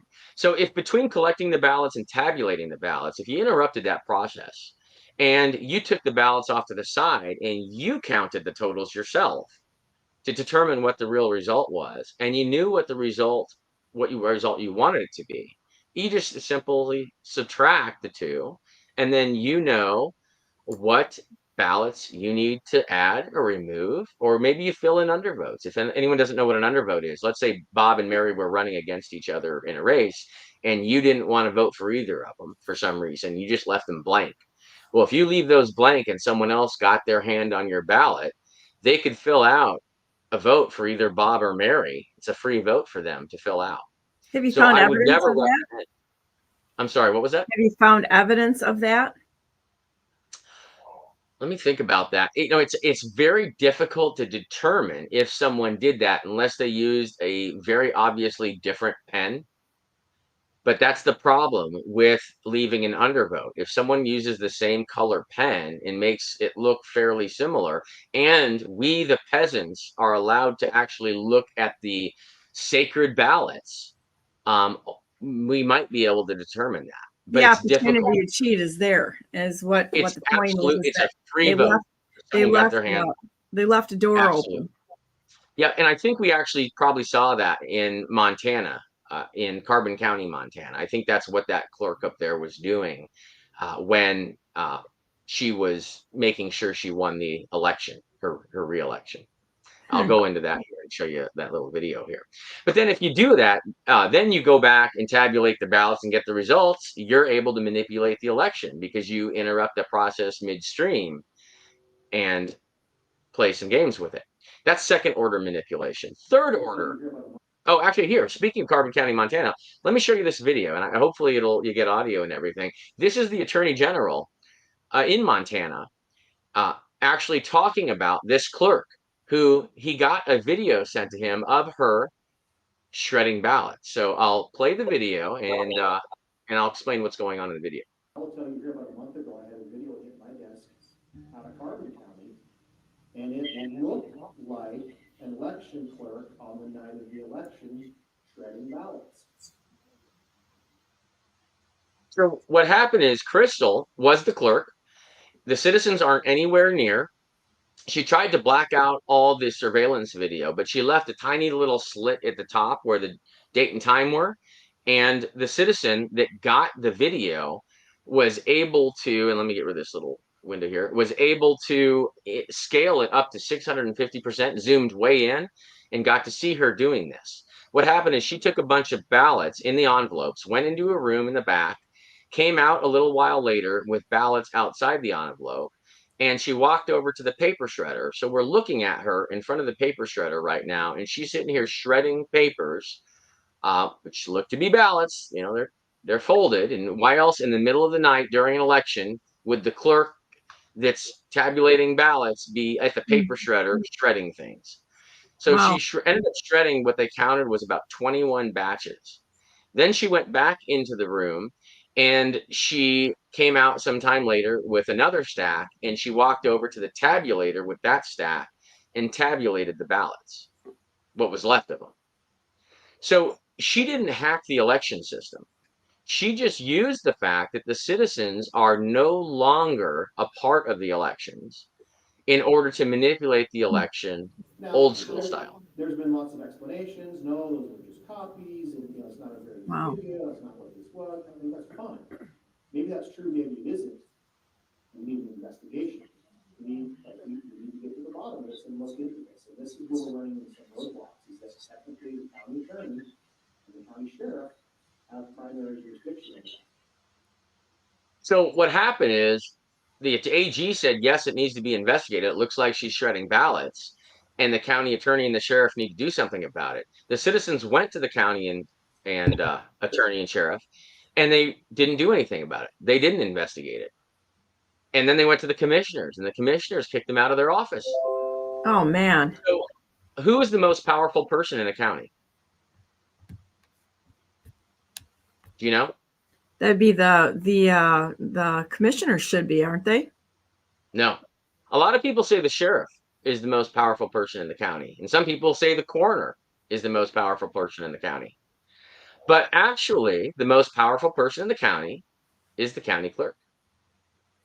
Because it's the person who runs the elections.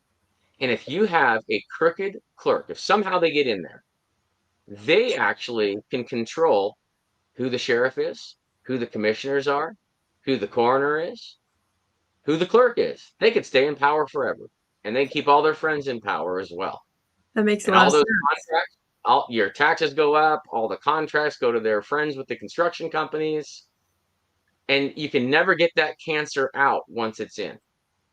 So that's why it's so important that the citizens never give up control and oversight of their elections, because you end up in a situation like this. And she's still clerk in that county 2 years later. Wow. And So they just like they installed their little mafia there, and that's the end of story right there. You can't overcome that. You got it. Once the cancer shows up, it's really difficult to get it out of there without some extensive chemotherapy. There you go. And the FBI was called, and they said that they would investigate it. So they started investigating it, and then they closed the investigation. Of course they did. So, the FBI liars. So this, yeah, FBI. Now, I do think there are some good FBI agents around, probably in the organization, and they're probably not too happy with the criminals that tried to infiltrate their organization. And I really hope the good guys do a little chemotherapy on the bad guys and get them out of it and return the FBI to what it should be and what it was originally. Well, the problem is everything's been infiltrated. It doesn't matter where you are. There's so much infiltration because these people are parasites. They don't do anything. They don't make anything. All they do is they live off the host, and the host is us, we the people. They destroy. That's all they do. They don't create. They just destroy. But the cool thing about them being everywhere and infiltrating everything is we're surrounded. So anywhere we aim, we hit them. So that's actually a good thing. Just fix what you can fix. Don't worry about what's out of your control. If it's out of your control, ignore it. Focus on what's in your control. And every single citizen has their own county in their control.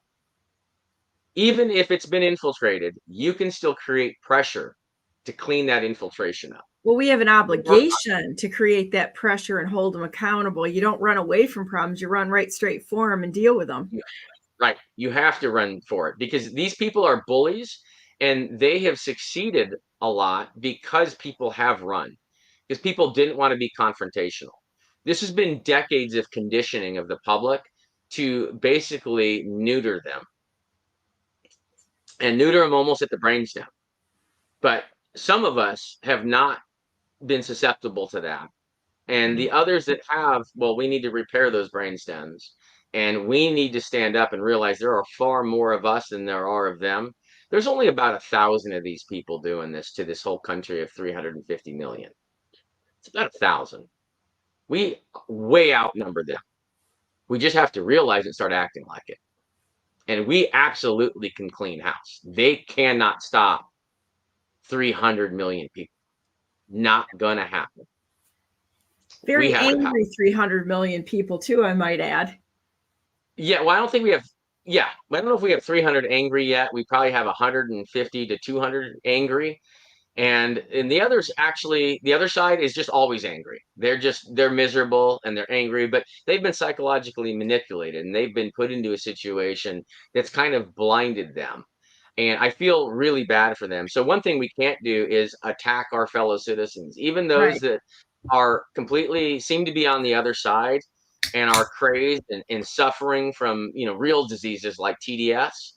We cannot hold that against them because they are victims of psychological manipulation and they don't realize it yet. So I always tell people, have big full backpacks of forgiveness on you at all times and be ready to forgive those that have fallen for the deception and be ready to welcome them with open arms. And there are people jumping the ship of the TDS and being cured day by day as they open their eyes and start realizing about the cracks in the foundation of lies. When they realize it is all just lies and they've been lied to. And if they think that we're going to attack them, they're just going to hide and they're not going to want to realize it. But if they know that we'll welcome them with open arms when they finally do realize the truth, they're going to jump ship much quicker. And then we'll all take care of this and do this as a united states of America rather than a divided population. So second order manipulation is when the media starts conditioning the people to accept the results before they even conduct the election. And they started getting much better as they started consolidating media by doing that. And so we've seen that happen for decades now, where they've been preconditioning people. And then people aren't surprised when they see the results. And it's much easier to make it believable that way. Then we move to the third order. And that's the third order manipulation is just more sophisticated ways to manipulate elections. And that's kind of where we're at now is, of course, they start with the media psychological conditioning. They tell us it's the safest, most secure election. They create logic and accuracy tests. They even call it, a logic and accuracy test to make people think that it's a legitimate test. And they feed that to our election officials. They go through this very involved process to check the machines to get a false sense of security that the machines are working perfectly. The only thing that shows them is that the machines work perfectly at that moment. It doesn't guarantee that they will always work that same way. Computers are imaginary devices. They can be programmed to do whatever the programmer wants them to do. Any type of output can be created by a program. So if a person, a human, always thinks the computer is going to produce the same output, that's only if the program is programmed to produce the same output all the time. Good people just don't see evil. They don't see evil. They don't have a filter for it. They don't think like evil people do. And they also don't understand the complexity of computers. They don't understand necessarily that computers aren't toasters. You put bread in a toaster and you press the lever down, and you always end up getting bread out of the toaster when it's done toasting. But in a computer, you can put a piece of bread in and an apple can pop out. There's no control over what happens inside that computer. And we proved that their state level, that they leaked the code. They leaked all the code to state level hackers, but they wouldn't let any of us go in and actually audit it or have access to it. It's already out there. So when you say they're liars, these people are liars on a large degree, on a large scale. I would say that, obviously the source code is available to everyone in the companies, the developers, plus anyone else they've given access to, and all those that have hacked that company and got access to it. The only people that don't have the source code to be able to look at it are the citizens, the ones that actually rely on these systems to measure their will. We're the only ones in the dark. And that's ridiculous. That's why we have to simplify this whole system. So they subtly raise the margin of human error by actually inducing mistakes in the elections and allowing procedures that just natively cause errors because they want to raise the margin of error in order to hide manipulation within the margin of error. They then conduct a manipulated election. Then they design this thing called a risk limiting audit, and they claim it minimizes fraud. What it does is actually minimizes error detection. A risk limiting audit, the only thing that does, and so people understand what a risk limiting audit is, they say that we only check this percentage of the ballots. And if they come out right, then we assume all of this is correct. So we check a little bit, and then we assume the rest. And so what a risk limiting audit does is it actually limits the risk of fraud being caught.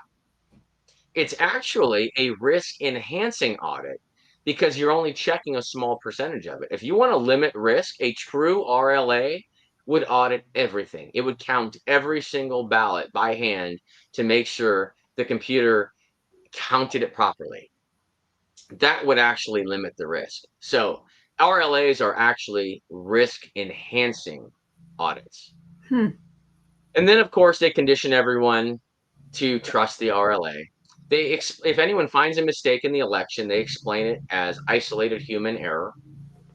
And they, in fact, design the manipulation to always look like human error so they can always claim it's human error. So you can't see the forest through the trees. So if someone happens to find a mistake somewhere and someone tells them, oh, it was just human error, if they're not looking at all the other little bits of human error scattered across the whole country, they think it's just isolated to that one little instance. And then they claim the mistakes are under the margin of loss. So they say, okay, yeah, there was a mistake in it, but it didn't change the results of the election, so it's not a big deal. Who determines the margin of loss? Really? I mean, I'm like, so they just decide that there's an acceptable bar of margin of loss. Oh, those votes don't matter. Those people's voices don't matter. We're just gonna explain that away. It's absurd. Yeah, the people that are really doing this, pulling the puppet strings, are actually very intelligent. They're not like, Benson's an idiot. She's not smart. She's a puppet in this. They then rush to certify. Speaking of Benson, but we'll get into that, right? Because once the election's certified, now there's a different burden of proof to show fraud.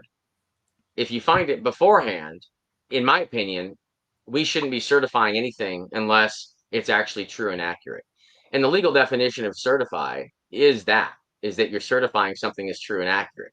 If something's not true and accurate and someone is certifying it as true and accurate when it's not, I think that would be against the law. In fact, that would be lying, fraud. So fraudulently certifying an election, I think, would be incredibly dangerous. In fact, threatening people to fraudulently certify an election might be a very punishable offense. So, and they do. They threaten anyone that threatens their beloved certification. And they attack anyone that questions the results. And then, of course, the mainstream media is in on it. Parts of the FBI, DHS, CIA, CISA, propaganda give us things like no widespread election fraud and safest, most secure election. And this is critical infrastructure and all that BS. So here are the two ways that they manipulate it so people understand the main concepts. They create headroom in order to stuff in illegitimate ballots in to counter the real ballots that are there. If you remember about 14 years ago, they removed that question off the census. Are you a legal U.S. citizen? I couldn't figure out why they would remove it. Why on earth would we want illegals filling out our census? And then I thought, what, are people really trying to break into our country just to fill out our census? That seems ridiculous. But 14 years later, now I realize why they wanted to do that. For a number of reasons. One of them being, if they have the excuse that people that aren't even citizens could have filled out the census, then they can justify the increased census numbers. And those increased census numbers are now unverifiable. Because how are you going to go back and find the illegal that filled it out? It allows someone basically just to stuff entries in the census without ability for us to verify them. They don't even need to be real people. They could just stuff them in, make up some names, and we wouldn't know. And when they increase the amount of headroom in the population, that then gives them the ability to increase the voter registration. Because typically they don't want more people registered than live there. Because if they have higher registration numbers than population, the peasants, the stupid peasants, gum on the bottom of their shoes, somehow figure out you can't have more people registered than you have in population. So they attempt to increase those census numbers as much as possible to provide headroom for that. And then, of course, they try to have record voter registration. In fact, they condition us to think that there's record voter registration. Well, is it record real citizen voter registration, or is it record voter registration entries being stuffed into the voter rolls? They don't really tell us that, do they? No, they But they don't. condition us to believe there's massive voter registration. So when we see high numbers of voter registration, we think that's perfectly normal because they repeated it 20 times over. They had the voter registration drives with the NGOs. Those are the non-government organizations. The Secretary of States are really pushed to increase voter registration and make people think that there's huge registration numbers. I know this firsthand. I went to the NAS conference because I was going to look to run for Secretary of State of Colorado in 2021. I still may do that. We'll see what my future entails, but I definitely am going to be running for office because we can't just sit here and complain about it if we're not part of the solution. So I will absolutely be part of the solution. I'm just a different part right now. I'm trying to educate some people so they know where we're at, and then I'll jump in with both feet and run for office at some point here in the near future. So then we have the motor voter stuff with the DMV. We're allowing voter registrations to come in that way. It's all about stuffing in as many voter registrations as possible. They could care less if they're legitimate or not. In fact, they don't really care. They'd love to have illegitimate registrations in there because those are perfect records to stuff ballots in. Because if you have an illegitimate registration record in the system, there's no chance of that real voter showing up to vote. You'll never be told that they already voted because they don't even exist. So those are the first records they use. Then they'll use the low propensity voters, like the ones that moved and registered to vote in another state or another county. They're very unlikely to register to vote in another state, vote in that state, and then come back to their old state and vote again, because that would be horribly against the law. And good people don't do that kind of stuff. So they know that that registration record from the person that moved is a great candidate to stuff a vote in for. And there are people that are finding now when they check their voter registration records for their old states, old locations, they're finding that they voted without them even knowing they voted, which means they didn't actually vote. Someone stuffed in a vote for them. They voted on behalf of them. They stole their identity to put a vote in the system. We are finding that out. People are actually seeing that. It's happening. It's probably happening on a massive scale, too, would be my guess. And then, of course, Eric facilitates that, the Electronic Registration Information Center. What a perfect way to know who's moved and registered in new states. Then if you controlled the voter rolls for 31 states, you'd have all that information. What they've done is they've created a massive data gathering system where they gather huge data on the entire election system, and then they use that data to engineer the results in the election system. And they use mail-in ballots, early voting, and the electronic systems to stuff in all the extra votes and then hide it all in the end. They take the registration voter control from the counties. The states actually took it from the counties, and then they outsourced it a lot to NGOs or their private white label systems that they created in-house. They inhibit pruning of ineligible records, right? I mean, you could probably register your dog to vote at this point. But to get your dog's registration entry removed from the voter roll would be impossible. You could probably send a picture of Fido into them, and they still wouldn't believe it, and they'd still keep it in for 2 voting cycles, just in case Fido decided to vote in the future. But that's their game. Their game is get as many entries in the registration database as possible and make it nearly impossible to ever remove them. And here's how they complete it, with a feedback loop. Now, if I know what your party affiliation is, I know what your ballot looks like. And with everyone so divided, everyone's voting on party lines these days. Even independent voters, there's still a profile on everyone in this country about how they vote and which way they lean. That data is out there. Plus, big tech, we know, is in on this. They're finally starting to admit it. Zuckerberg finally came and admitted it.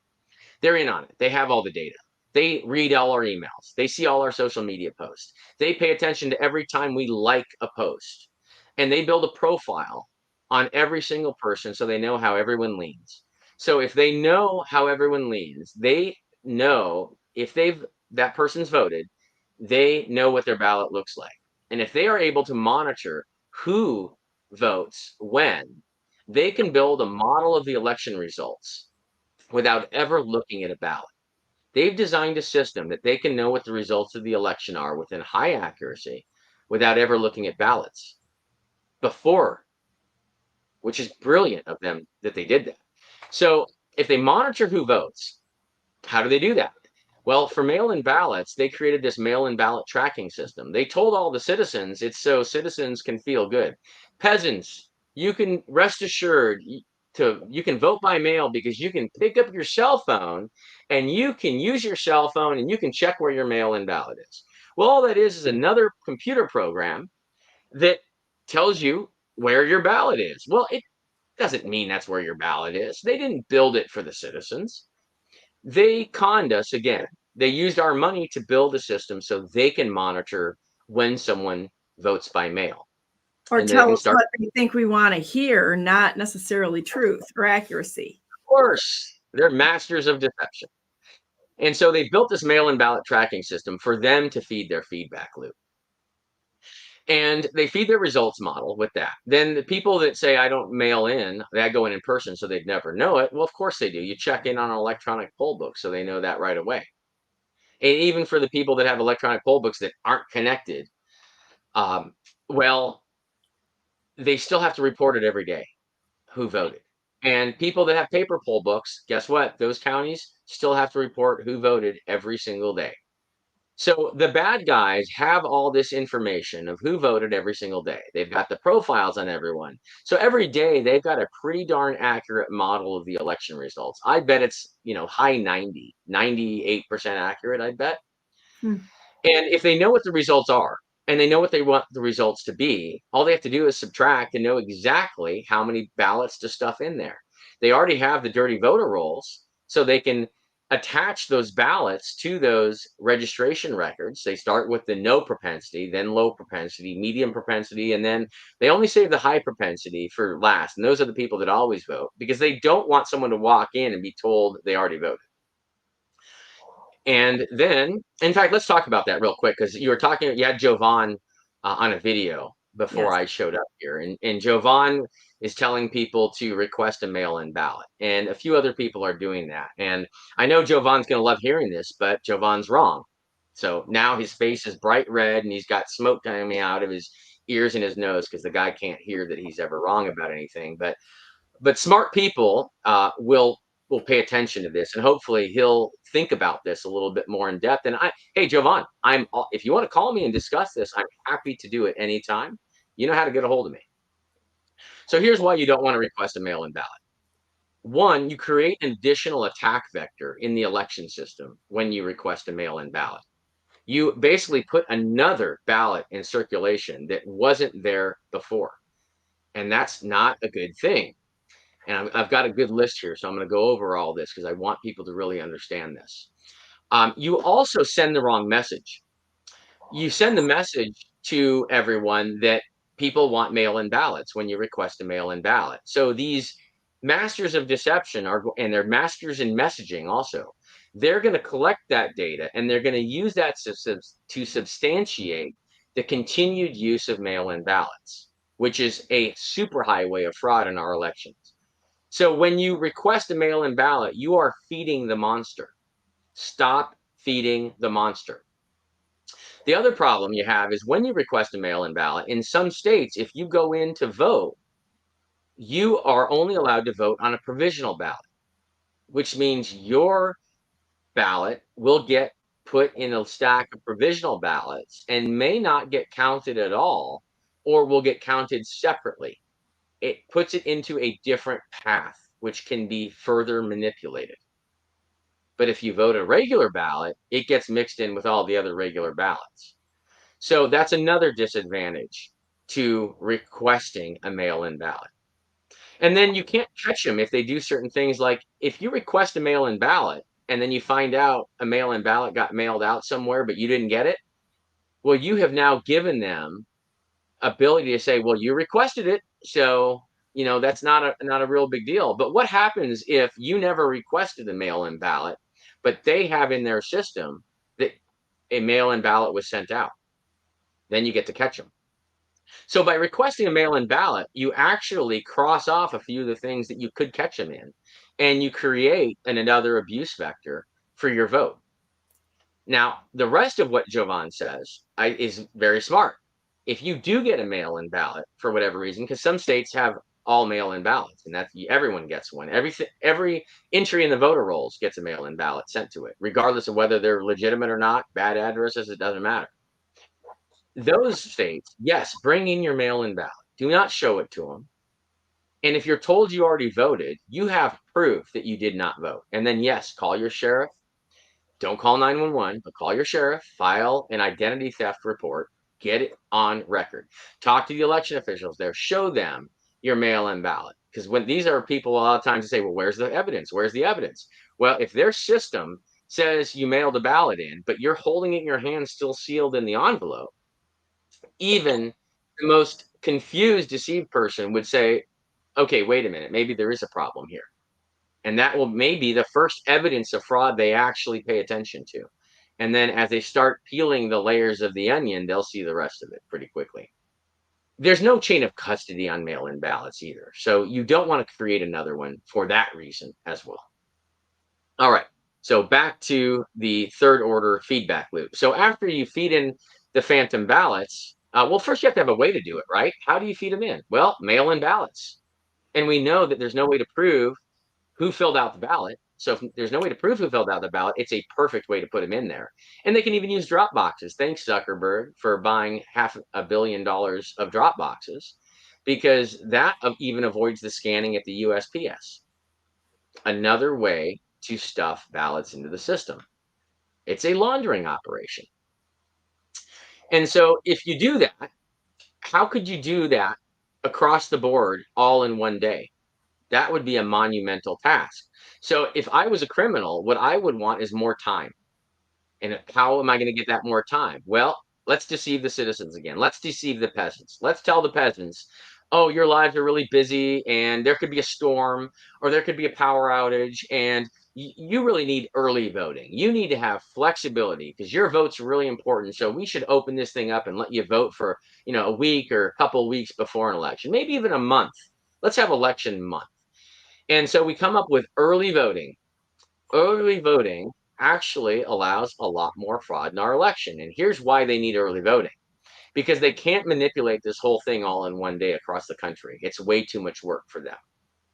So early voting allows them to collect information about who's voting earlier in order to then pepper in the ballots they're stuffing and spread them out and keep them below the radar. But most people are procrastinators. So early voting wasn't enough. People were still waiting to the last minute. So they had to encourage people to vote as early as possible. So they had that data early on. So they had weeks to manipulate things. So that's where they came up with the whole vote early. You must vote early. And then what does the Republican Party come up with? Which, I don't think it was people that were thinking very clearly, or it was people that are manipulating elections that came up with bank your vote. The bank your vote people, the ones that really designed bank your vote, are trying to encourage people to vote as early as possible in order to obtain that information to calculate how to manipulate the election effectively and keep it all below the radar. That's what the bank your vote is all about. Your vote is not worth more if you vote on the first day of early voting than if you vote on election day. Our votes, we get the same amount of voting credit no matter when we vote. But an early vote is worth far more to someone that's going to manipulate an election. Now, there are wonderful people out there like Charlie Kirk that are pushing bank your vote. And Charlie just doesn't seem to understand this concept. Scott Pressler understands it but doesn't care. And he told me right to my face that. And I don't know why he doesn't care. Because I don't think these people want to be the ones that actually cause this election to be manipulated. So they need to remove their head from their butt. Now, everything else Charlie's doing, I absolutely love. Turning Point is amazing. Every legally helping people register to vote and getting them out to the polls to vote, I think is absolutely great. But telling them to vote early and bank their vote is shooting them in the foot. So please Charlie, stop doing that. Scott, stop doing that. Laura Trump, stop doing that. Let's encourage people to vote. Let's get them out to the polls, but let's get them out to the polls on election day in person. Because when you do that, what you do is you channelize the bad actors that have been manipulating everything. We're not showing them our hand until the last minute. If we show them our hand for 2 weeks beforehand, it gives them every ability to manipulate it. Any person that plays cards knows you're not going to be very good at the card game if everyone can see your hand the whole time. So don't show them your hand. Wait and do it on election day. Then what you do is you channelize them. They've got to then try to cheat from election day forward, which means all their manipulation is going to be concentrated in a small area. And we'll be able to see it much easier when it's concentrated there. Makes good sense. Trust me on that. That's exactly what's going on. That's why these people do not like me. Well, That's why they killed me a couple times already. But well, I've got a question for you. Would you like to come back on again on another day and to continue this discussion?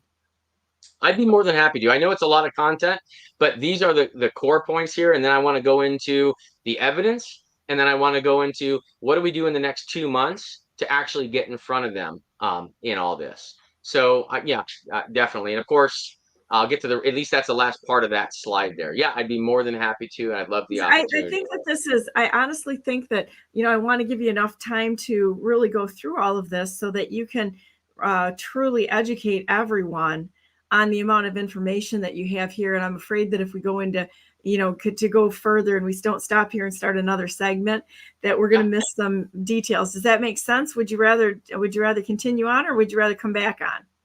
I'm more than happy to come back. This is actually, I could do one more slide, okay, and then that'd be a good stopping point. So let me hit this one here. Actually, a couple more slides, but we'll hit this real quick. So the backup override, of course, is when they do all this manipulation and they don't get through enough of it.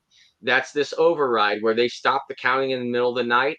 They readjust things, and then they start counting, and then their set points are different, and all of a sudden, the trend changes magically, when they stop and restart, which, that's perfectly natural, of course. Give me a break. So then they publish target results, and they call those unofficial results to appease the public. And then when we freak out about the results because we know they can't be right, they tell us, don't worry, they're not official yet. So just settle your little heads down. Just focus on all the distractions we're giving you. And then they shuffle everything. They shuffle the voter registration entries. They backfill the results. They backfill the paper.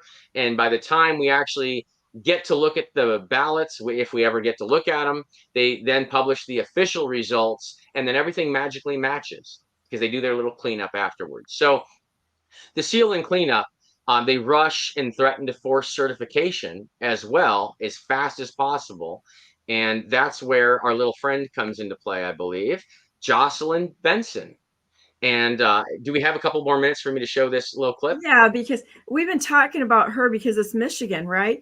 And we've been talking about her extensively when she said, we're going to come and get you. Well, it's like I've got a group of us that we get together and we study law. We study the laws and the cases on the books and what they're doing wrong and such. And I filed a pro se lawsuit so that we can go after them for it. But as we were looking at what she was saying, they've actually written plausible deniability into the law to get around this. That's why she has guts to say it. But there's a higher law. So they violated the law by writing these laws and these procedures in the first place. I don't even know if it came from her or the legislature. It had to come from the legislature. Oh, it didn't come from her. She's a moron. Well, but somebody had to put it in there. And I don't know if it was written in through the legislature or if it was somebody that just decided to insert this stuff in there. And we're doing some investigation on that to see where it actually came from. But when you look at it across the country. It's what? It's coordinated across the country. It has to be. But I don't think it went through the legislature. That's my point. I think these people don't follow the law. They don't care. No, they don't. Yeah, we live by two completely different sets of rules. That's the problem. That is. And so smug. Yeah. Yeah. And I did not edit this video. Those are her eyes, just so you know. I didn't manipulate any of it. Well, go That's ahead a and show legit it. screenshot right there of the video. So here we go. Oh, Barbara Streisand. Love Babs. Let's see what she has to say. Hey guys, I am Secretary of State Jocelyn Benson. I'm the Secretary of State and Chief Election Officer of the great state of Michigan. And we get a lot of feedback on social media on a whole bunch of things, from my hair to elections. I'm here today to respond to all of it. So let's get started. This is the real Barbara Streisand, like legit blue check mark, guys. Rolling Stone profiled 70 pro-Trump election officials who've been put into position in swing states of Arizona, Georgia, Michigan, and Nevada, and North Carolina to make sure that the election results, no matter where they are, do not get certified in those states this year. They are counting on the election results not being tallied as normal if he loses, but there's nothing normal about Donald Trump. Okay, gotcha on that last line there, Babs. Agree there. Nothing quite normal about anything we're seeing this election season. But that said, what I can say and what we've worked to do in all of the battleground states you mentioned, in particular here in Michigan, is to make sure that we do have statewide election officials in place who will guard and protect the results of every election, regardless of their outcome. We believe in protecting the will of the people. And if anyone in our jurisdictions around the state don't follow the law, we will hold them accountable and ensure the law is followed. Oh, Joan Crawford's eyebrows. See what they have to say. Are plans in place in case some counties don't want to certify? That's a really great question, Joan Crawford's eyebrows. Who knew that you had such great questions in you? In addition to all that beauty. Yes. In fact, we dealt with this in 2020 when some local officials in Wayne County, Michigan, our largest county, were pressured to not certify. The law is quite clear. These officials have one ministerial duty to certify our elections, and then it goes up to the state level, and then they certify it at the state level. So all that to say, if someone were to violate the law and not certify the election at the local level, so any local certifier thinking of skirting the law and not certifying the vote, don't even think about it, because we'll get you. We're getting a lot of feedback there right now from that. I think I've got a dual track coming in somehow, but yeah. Oh, no. Actually, I repeated that last part a couple times. Okay. Yeah, because I wanted people to realize she's sitting there threatening election officials. And I'm pretty sure threatening election officials is against the law. Yeah. So I don't know if that's a real good idea, Jocelyn. I think it's actually really stupid of you to do. So we'll leave it at that. Well, and I want to on again. Yeah, speaking of Wayne County, that's my next stop. So if you look at Hand Count Roadshow, sign up for the flyer there, and then Wayne County on September 5th, tomorrow night, at the Victory Center, 5:30 p.m. If you know anyone in or near Wayne County, please come and hang out. I would love to meet you, and I would love to. I'll do my whole full presentation there, and we'll have a chat about all of this, including Jocelyn Benson. That's cool. And you've got another one in Allegan County on the 6th. I actually just finished Allegan, but there is a radio interview I've got on the 6th that'll come out on Friday. It's a Friday report with Pastor Austin Kreutz. And then I'm heading to Pennsylvania. And then I got a quick stop in Maricopa County. I got to fly to Arizona. Then I'm going to do North Carolina for a couple weeks. And then I've got to fly to Nevada for a quick stop. And then Georgia is going to be all of October in Georgia. So if you know anyone in Pennsylvania, North Carolina, or Georgia, please have them contact me, or go to Take Action and then request a visit right here on the website, and request a visit so I can get everyone set up on the routes and get the event set up so I can present in all those counties that want me there. Well, I don't reach out to you. I expect you guys got to reach out to me and help me do this, because I'm just one guy. I'm literally one person. I can only do so much. And speaking of, if anyone can help me on the road, I would love it if you click the donate here button in the top right corner, because no organization pays me. I've listed kind of what my expenses are on a daily and monthly basis here. And there's some donate links there. If anyone wants to help keep my tank with fuel as my savings account runs out, please do help. I hate asking for help because I'm an independent person, But at this point, if I don't ask for help, I will be able to make it all the way. Well, I really appreciate the amount of information that you've presented. I mean, it's overwhelming. It's just so much information that you present, and I think it's amazing that the work that you're doing is really amazing. And thank you for coming on today. Maybe we can have you on again next week, so that I would really like to continue this on and get you on the schedule next week again, so that we can finish finish the process and finish the thought on that. If you're okay with that, I can give you a call when we're off today. So yep, I would love it. And just so everyone knows, it looks overwhelming. We got this. If we all work together, we've got this. God wins in the end. All will be held accountable, and we're only growing in force. That's good, great. honest, nonviolent force. That's great. Well, thank you so much, Mark, for being on here today. And I look forward to talking to you again. And God bless you with the work you're doing. This is amazing. We're going to take a quick break, and I'll be back on with my third hour with the J6ers, Jalise Middleton and Brandy Burlew.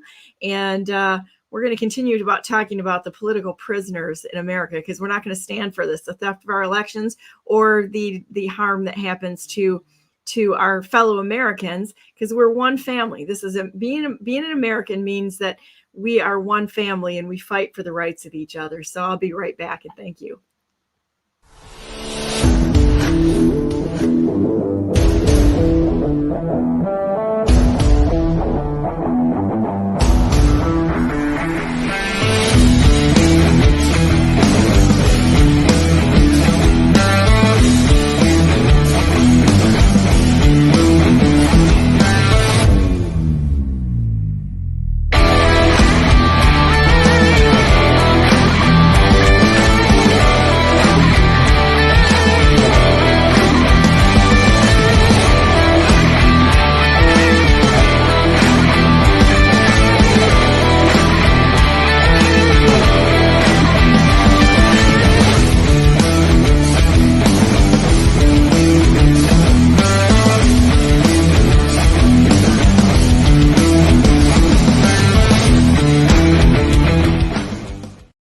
Good morning and welcome to the third hour of Brandenburg News Network. I am Donna Brandenburg, and it's the 4th day of September 2024, and welcome to our show. I'm very, very excited to bring on my guests here. How you doing, Jalise? I'm doing good. How are you doing? Good, really, really good. So we're going to be talking about political prisoners in America, and we've got Brandy Burlew in. How are you, Brandy? Welcome to our show. I'm good. How are you? Doing very, very well. Thank you. I'm jealous. Yeah, I was doing good till that moment. We got a rainy day here in Texas. It's a what day? It's all Yeah, which is rare at this time of year. Well, I don't know. My Right. husband says it always rains September 1st, but we're happy to see it. It's been dry. So, right. Yeah. Well, good Yes. deal. Absolutely. So, Brandy, will you introduce yourself and why I would ask you to come on this show? I'm going to step away for just a minute while you girls are taking over here, and I'll be back in a little while.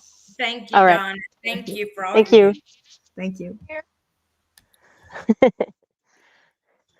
Okay. I am Brandy Burlew. I am the wife of Benjamin Burlew, who is the January 6th defendant. And the things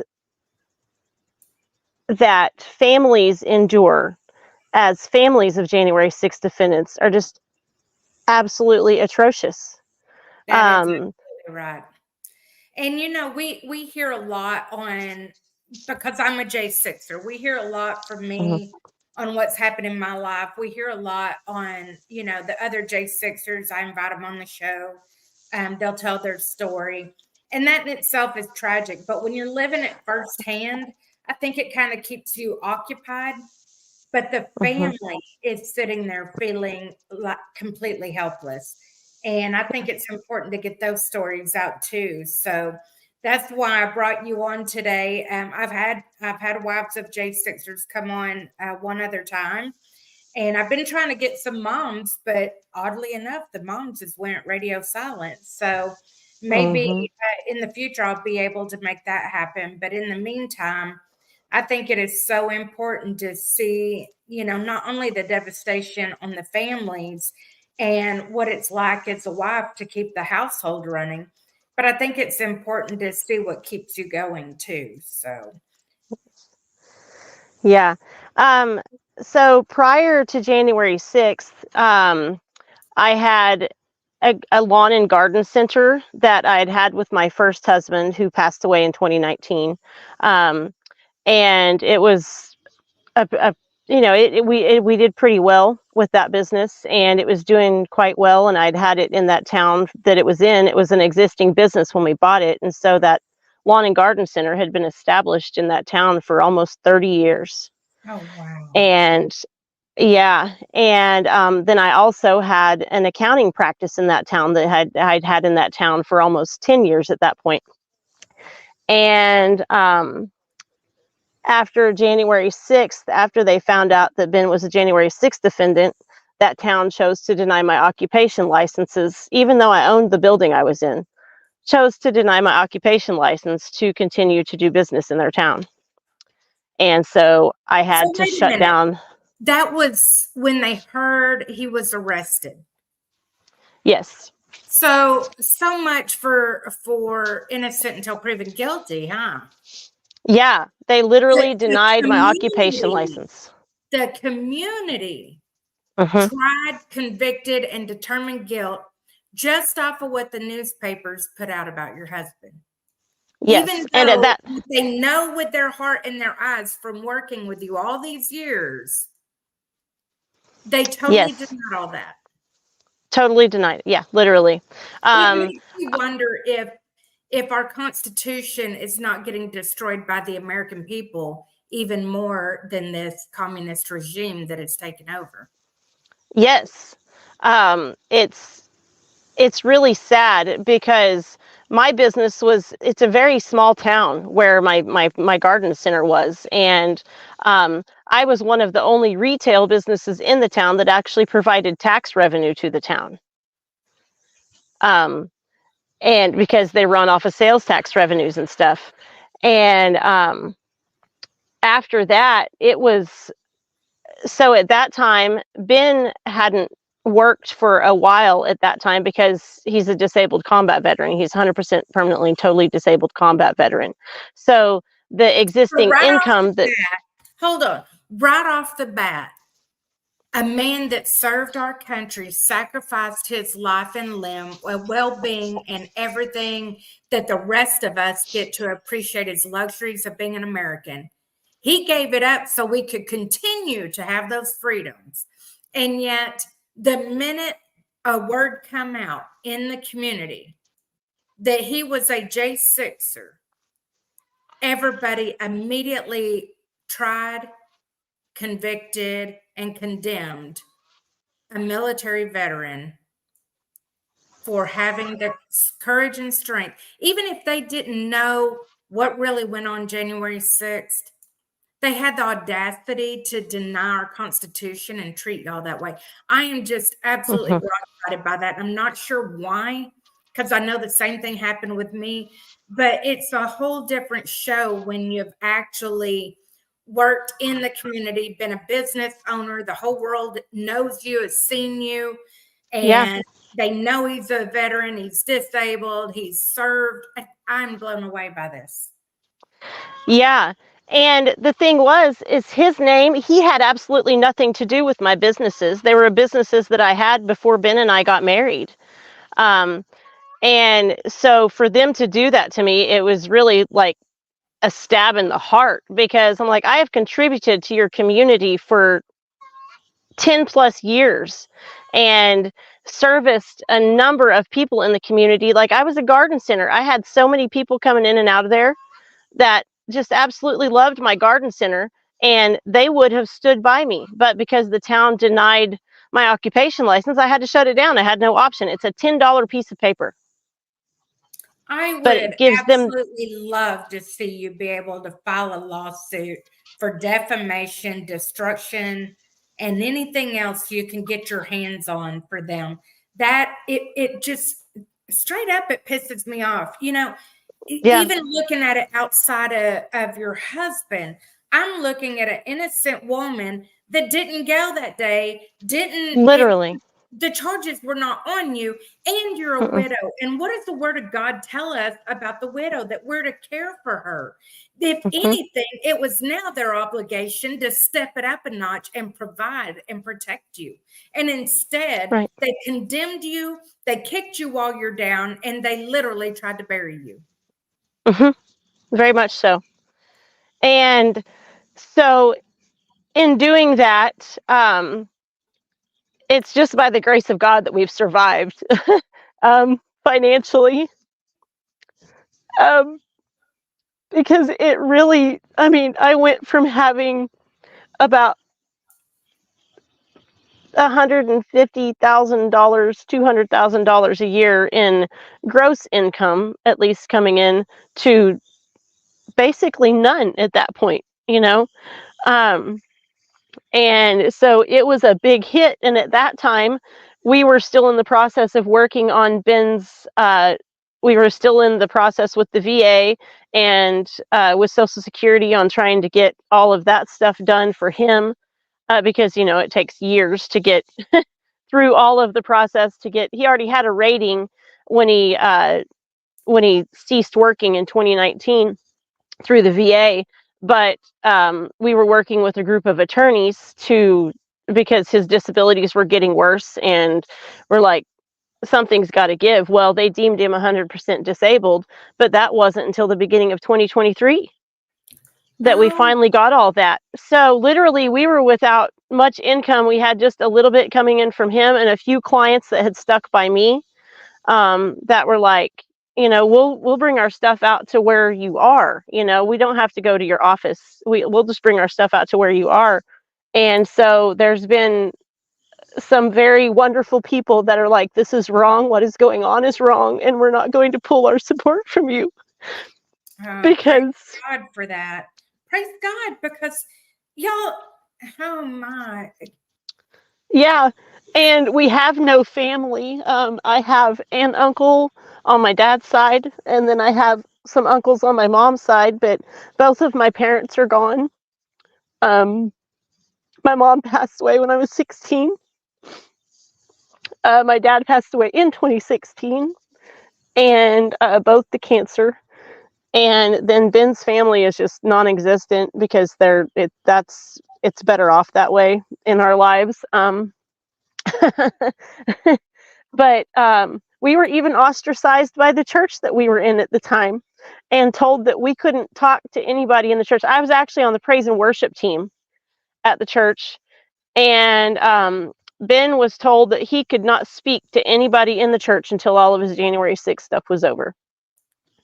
And by the pastor, and I stepped down off the praise and worship team. The pastor tried to get me to stay on the praise and worship team, and I was like, you're going to ostracize my husband and expect me to stand up there and praise God for you for show? Like, no, you can screw off, basically, Well, and it makes me question again. Let's take it back to scripture again. Exactly. You're to be under the headship of the Lord and the headship of your husband when he is aligned with the Lord. And yet the pastor is saying, oh, he's already deemed your husband guilty, deserves prison. He don't even deserve the Lord. There is going to be such a high price, because pastors are teachers. The word is very, very clear. You're at a higher accountability. And because of that, you will give an account.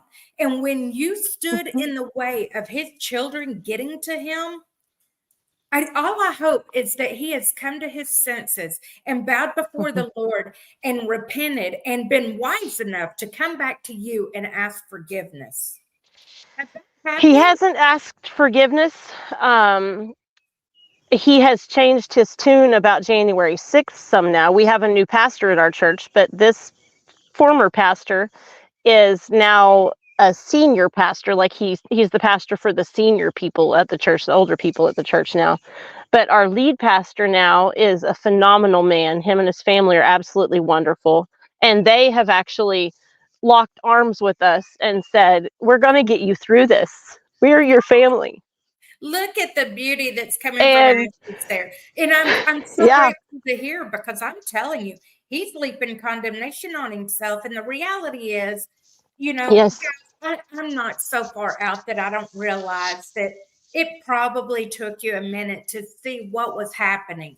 Okay. We're used to trusting our news sources. In America, there were laws protecting against bias, protecting against lies, false witness, things like that. And then Obama wrote, I guess, laws into play that allowed propaganda to come into the news. And then they all got bought up by 8 liberal companies. And from there, you know, the propaganda began. So they started hiding the truth from the public. I get all of that. I do. But at the end of the day, we're called not to judge. We're called to be wise, gentle, all these things. And our own Constitution, even if you're not a Christian, our own Constitution tells you innocent until proven guilty. And that cannot happen without the American people determining that in their heart. I started noticing after January 6th, when I would read an article in the paper about someone doing something, that I would mix up the word indicted or charged as guilty right away. Right. I wasn't taking my thoughts captive. And I've had to now go back and retrain myself. What is this article really saying? And now I question it. I'm like, but is it the truth? I mean, because now I know they create the story the way they want it to read. And my heart is just broken, but I'm so grateful that the pastor was wise enough to go, okay, I was wrong, and let's clean this up. And now you've got a support system. So that's good to hear. Yes. And through all of this, it's, you know, I tell people sometimes I've been under attack since the moment I was born. I was born in the middle of a tornado in the hallway of a hospital, and my mom almost bled to death while she was having me. And so, like, the devil's been trying to take me out since I was born. That tells me you're a powerful woman for the kingdom. I take that as a compliment, because I'm like, that just means that I'm a threat to him and his ideology, you know, and anybody who possesses the ideology of the devil, because I know who lives in me, and it's stronger than any force in this world. And after January 6th,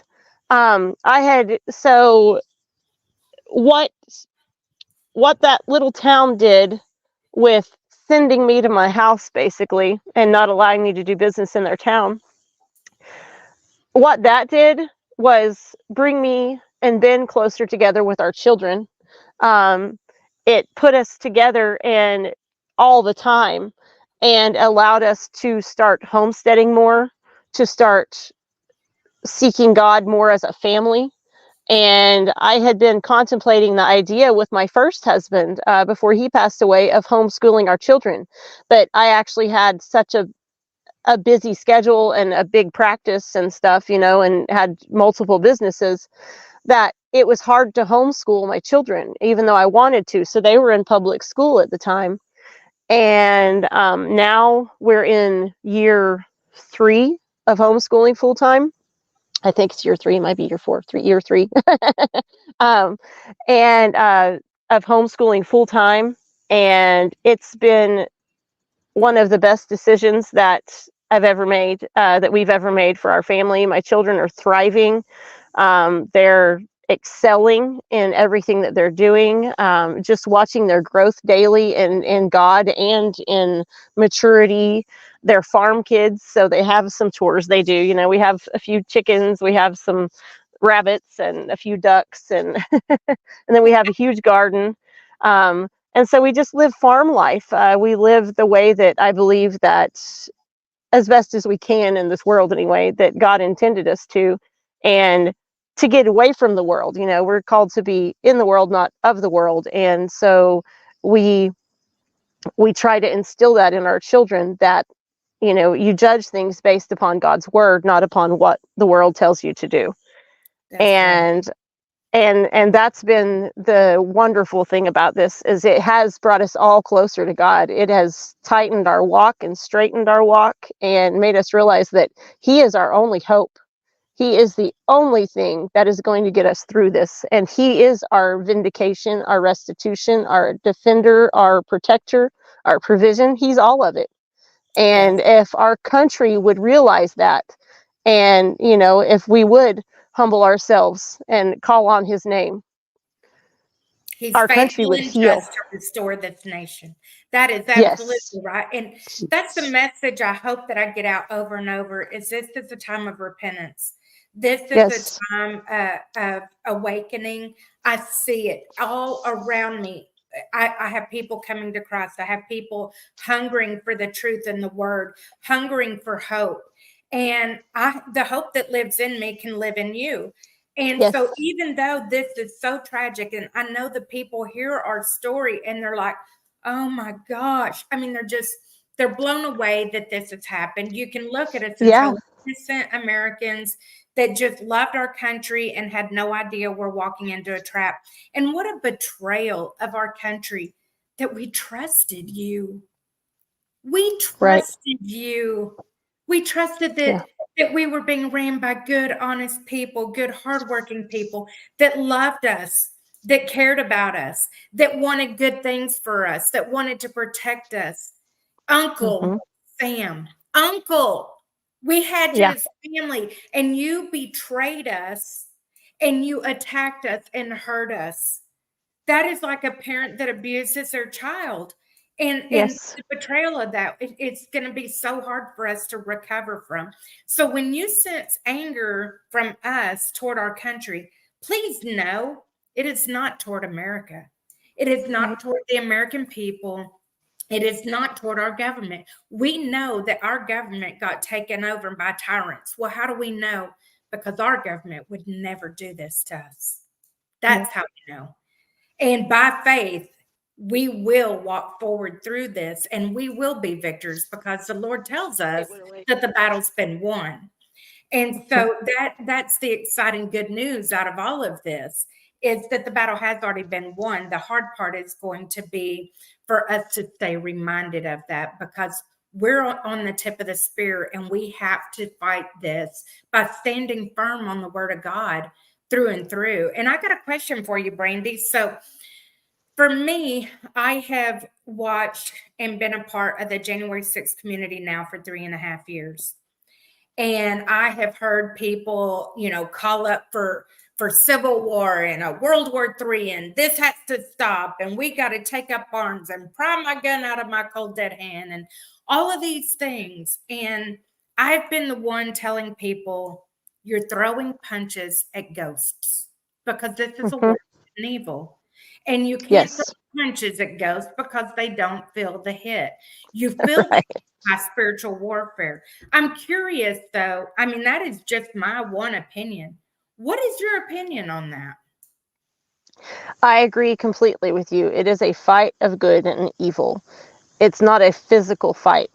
It's not anything that can be won with a physical show of force or anything. We have to drop to our knees and pray for this nation and fight in the heavenlies, because that's where we're going to win. God has already won, but there is a battle going on for this country, and it's just a fight of good and evil. I agree. I've been very curious, because, you know, I can't speak for all January 6th defendants. Everybody has their own viewpoint, but I can feel the demonic forces when I go into DC. When I pray for them, I can feel the demonic forces pushing back. So that is why I say that. I don't say it, you know, trying to, you know, sound holier than thou. Trust me, you spend 5 minutes with me, you'll realize real quick I'm not holier than thou. I get really irritated. But I also think the Lord can use that, because I am real. You know, if I'm struggling, I'm struggling, and if I'm not, I'm not. And I just call it like I see it, and I feel that coming off of you too. And so, you know, now you've told me, you know, what happened to you. and what your life looked like before. I'm curious. You've definitely spoken where your relationship with the Lord has greatly increased, and what it's doing for your children. I'm curious what you see for your future through this. So I love owning a business. I've owned a business since I was 23 years old. And it's just been the last few years, since January 6th, that I haven't actively been able to really operate a business.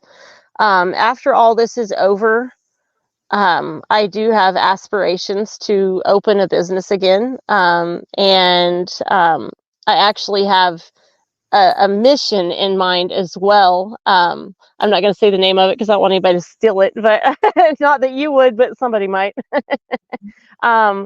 But to reach out into communities and to, especially around here, there is what's sad around here is you don't see a lot of churches doing a lot of outreach in their own communities. They send money to missions, that are in other countries, and don't concentrate on the mission that's right outside our door. Right. And we want to have a farm to where, it'll be our family farm. I mean, we have one currently, but it's not very big. It's kind of a micro farm, but I am a generational farmer. I was raised by a dirt farmer and a rancher. That was he was also a mechanical engineer, but his passion was farming. And my dad, and then both my grandpas were ranchers, and my mom's dad, he was also a dirt farmer and a phenomenal one. And so it's just in my blood. And the reason that my grandpa, that was the dirt farmer, the reason that he grew such a big garden every year was so he could give the majority of it away. And I have those same aspirations. And so I want to have a garden center that has a retail store, but I also want to have with that a mission that our excess, our abundance just gets given away to people in the community in need, gets donated to shelters, and because I have a heart for God's people, and I don't want anybody suffering. I've seen suffering. I've been a youth minister in the past as well. My first husband and I were youth ministers. And hey, Bubba, sorry, my son just walked onto the deck. But there is just such a need for God's love to be shown in our country, and whatever we do. I got to challenge you on that a second. So I hear you. I got to ask you, did you have that heart before January 6th? No, I've always been a giver, but it's like, if somebody's hungry, I'll give you some food or take you to get groceries or something like that, but not to this degree. Exactly. That's the point I want to make for people is, that through our pain, beautiful things are going to rise from this. All the enemy can do is martyr us, because you step on one of us and 1,000 come out. Mm-hmm. Have you thought about that? Like, our heart is so much for, like, I didn't realize I was a lover of people. I need a box of Max's wood from over there. I didn't realize I was such a lover of people. I truly, if you would have asked me, I'm like, people suck. I mean, I was that person. Okay, I'm being honest. And I had a boss one time. I love speaking about this. She picked that up in me and how frustrated I would get with people. And she'd say, Jalise, people just do people-y things. And I love that. And it has stuck with me because that's what people do. They do people-y things. And that means that hurt people will hurt people. And that means that blessed people will bless people. And you just got to let people be people. But through January 6th, I found out how much I love people, that I'm willing to lay down my life for them. And I'm hearing coming from you too. You built a Yeah. wealth, you built a wonderful business, you had a great lifestyle, you were, climbing your way to the top of the food chain, and yet you got rejected by your own. And now you're like, wait a minute, look where I'm at. I have all these beautiful people around me that are needing me, and your heart has changed. I just think that's glorious and beautiful. So, we're still in the point of our pain. So we're still not ready to say, okay, it was a fair trade, Right. 'cause Right. Yeah. but we see the beauty that's going to rise from these ashes. Yes. Yes, ma'am. I love it. I love it. No, you don't give away your ideas, but I see that God's going to do amazing things with you. I'm also, so where are you at now? What about your husband? What's going on with him? Okay, so Ben is currently in the DC Gulag, in the CTF there. He is he has a hearing upcoming. I'm not sure what's going to happen at that hearing. I guess we'll have to see. But currently, so my husband is like I said, he's a 100% permanently and totally disabled combat veteran. And the majority of that is to PTSD, but he also has some physical disabilities that are due to combat as well. And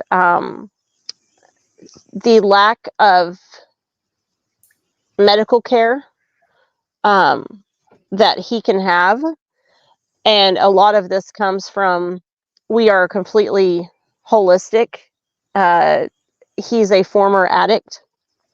He's a recovered addict. From pain pills, and it's because he's in chronic pain all the time. And whenever we got married, I switched him to completely holistic medicine because he was on 14 plus prescription medications. His liver counts were messed up, his cholesterol was crazy, his blood sugar was crazy, he was inflamed everywhere, and he was still in pain. Like, what they were giving him wasn't helping, and they were throwing sleeping pills at him and all kinds of stuff because he has insomnia, and I was like, man, we've got to get you off of this stuff. Well, after losing both of my parents to cancer, I had started researching medical cannabis because it's legal in Oklahoma. And through the research that I had done, I was like, we need to get you on this stuff. And see if we can get you off all these prescription pills, because medical cannabis in and of itself is not addictive. It's actually, they say it's a gateway drug. Well, it is to get you off of prescription medications. It will not get you onto something. It will get you off of stuff. And you will not have withdrawals from it. So if you have to stop using it for whatever reason, you won't have withdrawals like you do with prescription medications. Well, for the last 4 years, Ben has been on a completely holistic lifestyle to include, we eat a kosher diet, which is out of the book of Deuteronomy. We basically eat the diet that's laid out there. My first husband and I actually had been on what was called the Maker's Diet. It's a book by Jordan Rubin. We had been on that for our entire marriage. Well, whenever Ben and I got married, I switched Ben over to that, and he was like, what in the world? Like, it's amazing what real food does for your body, Yeah. And so, and having grown our own food and stuff like that. So with him being detained, they just want to throw narcotics and opioids at these guys. They don't want to try to help them at all. He can't, it's too expensive. So my poor husband is sitting there in pain every day because he has been stripped away from the only medicine that he takes, and that is medical cannabis. He takes a Rick Simpson oil, which is the cannabis plant extracted into, like, it's just the oil out of the cannabis plant. It's an extract, and you just ingest it, and that has replaced his pain medication, his sleeping medication, his anxiety medication, stuff for his TBI. It's been a godsend. God created the plant and it's an herb by definition. And so it has terpenes on it, like the lavender plant has linalool in it. Well, so does the marijuana plant. There's such a taboo on it, and I wish we could break the taboo, because it's really good medicine when it's used like it's supposed to be. But instead, in the jail system, which I'm not asking them to provide my husband with medical marijuana in jail, because people would be trying to do nefarious things with it, and that would just be bad. But there needs to be some give to where they'll allow him to be somewhere to where he can have his medication, because it's wrong to try to put him on narcotics, on opioids, when he's a recovered addict, and he refuses it. He's like, I'm not going to do it. The first thing I think about is women that have had children in prison and how they provide them a private space to nurse the baby. Right. I'll be the first one to tell you I've been very anti anything marijuana, and I have a debilitating disease. And then, like you, about 2016, I started waking up, and I went to a holistic medicine doctor that started treating my whole body. And I, for the first time in my life, went into remission. My weight dropped, my mental health improved. Everything was amazing, off the chart amazing. And for the first time, I realized that I can be a normal human being going around in this world. I still fell off the wagon again, because it's so hard to change your lifestyle in a world where, you know, we live off the SAD diet here in America, standard American diet, which is nothing but poison. And it's to retrain yourself, because it's actually an addiction, intended addiction. Now they get upset because they want to accuse marijuana of, you'll get addicted. If they were so worried about that, they would not have used the maker, Philip and Morris, to develop our foods to figure out how to make them so addictive to get rich off of us. So they're not worried about addiction, people. They're not. No. Yeah. Nope. They'd just soon you be addicted so that they can control you with big pharma.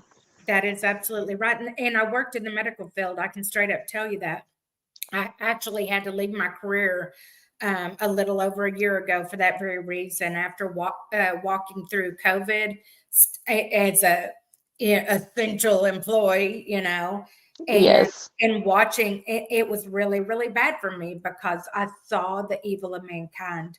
That I can't speak for every single doctor. I happen to know a couple that were not like this, but for the majority, they were in it for the money, and they used COVID like mad to get rich as fast as they could, knowing that it would come to an end and they would not be able to deceive the American people anymore.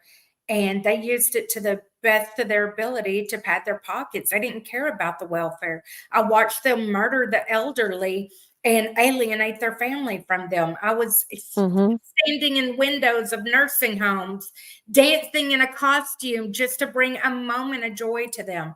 And it was disgusting and sickening. And I tried to go back after January 6th, after our raid. I went back to work, and I couldn't bear to do it. And I suffered through it for about a year. And all of a sudden I realized I'm living a lie. I'm telling these people that this is the way to do things, and it's not, because I had already went down the holistic path.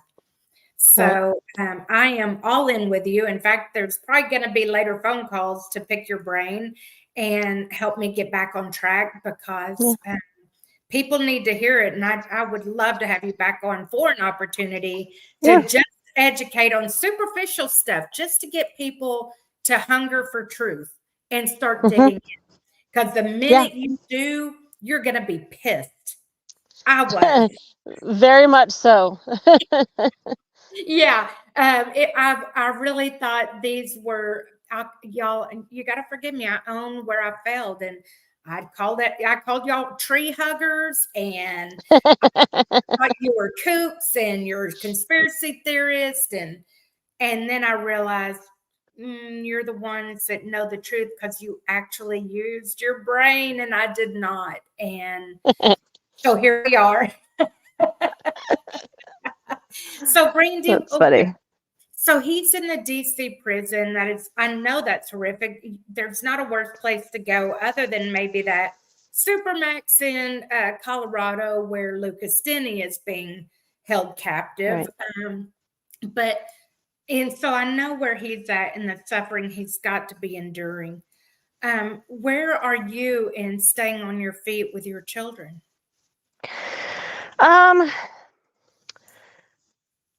We're so the pickle that we have is currently Ben's pay is still intact. Once he is sentenced, depending on what type of sentence they give him, where they put him, stuff like that, it could potentially affect his pay. And the vast majority of our income is his disability and Social Security income from. So at this, American people, I hope you're hearing that. Our veterans, that their benefits get treated like a handout, not like they earned it, even though they made sacrifices, worked and earned it. Uh-oh, I lost her. There you are. Even with that, okay, even though they earned it, it gets treated like a handout, and then they take it back. They don't care about the family they've established. They don't care about the sacrifices that the wife and children made while they were, in the military, which I get your situation was a little bit different. You may not have been with him while he was in the military. right. But those sacrifices have been made and should pass on to the children. But instead, they're like, oh, y'all can burn in hell. We don't care what happens to you. And they literally take away the benefit of the veteran. And I am disgusted and appalled by this. I wish the American people would become outraged because that's hitting a town near you. That's not just on January 6th defendants. That is standard protocol. And the complaint that the federal government has lodged against combat veterans, saying that they're all dangerous due to their service to this country, basically their training. So they put them in harm's way. They jack their brain up, and then they blame them for it. Is that what you're saying?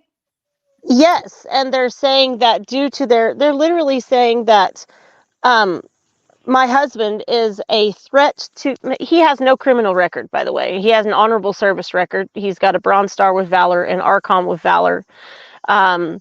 He's got multiple awards and medals. And they're saying that he is a threat because of his service to this country. Well, they're lodging that complaint against every combat veteran in the United States at that point. If one is a threat, they were all trained the same way.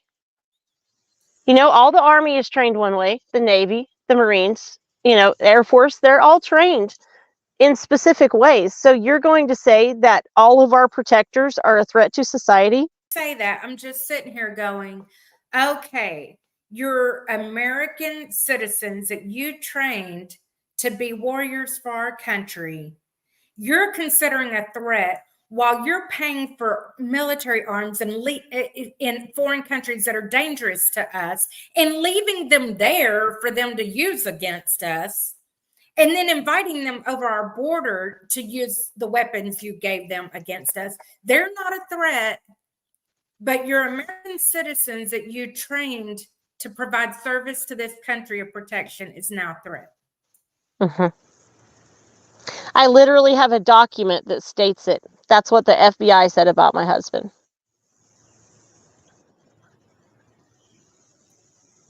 This is ridiculous.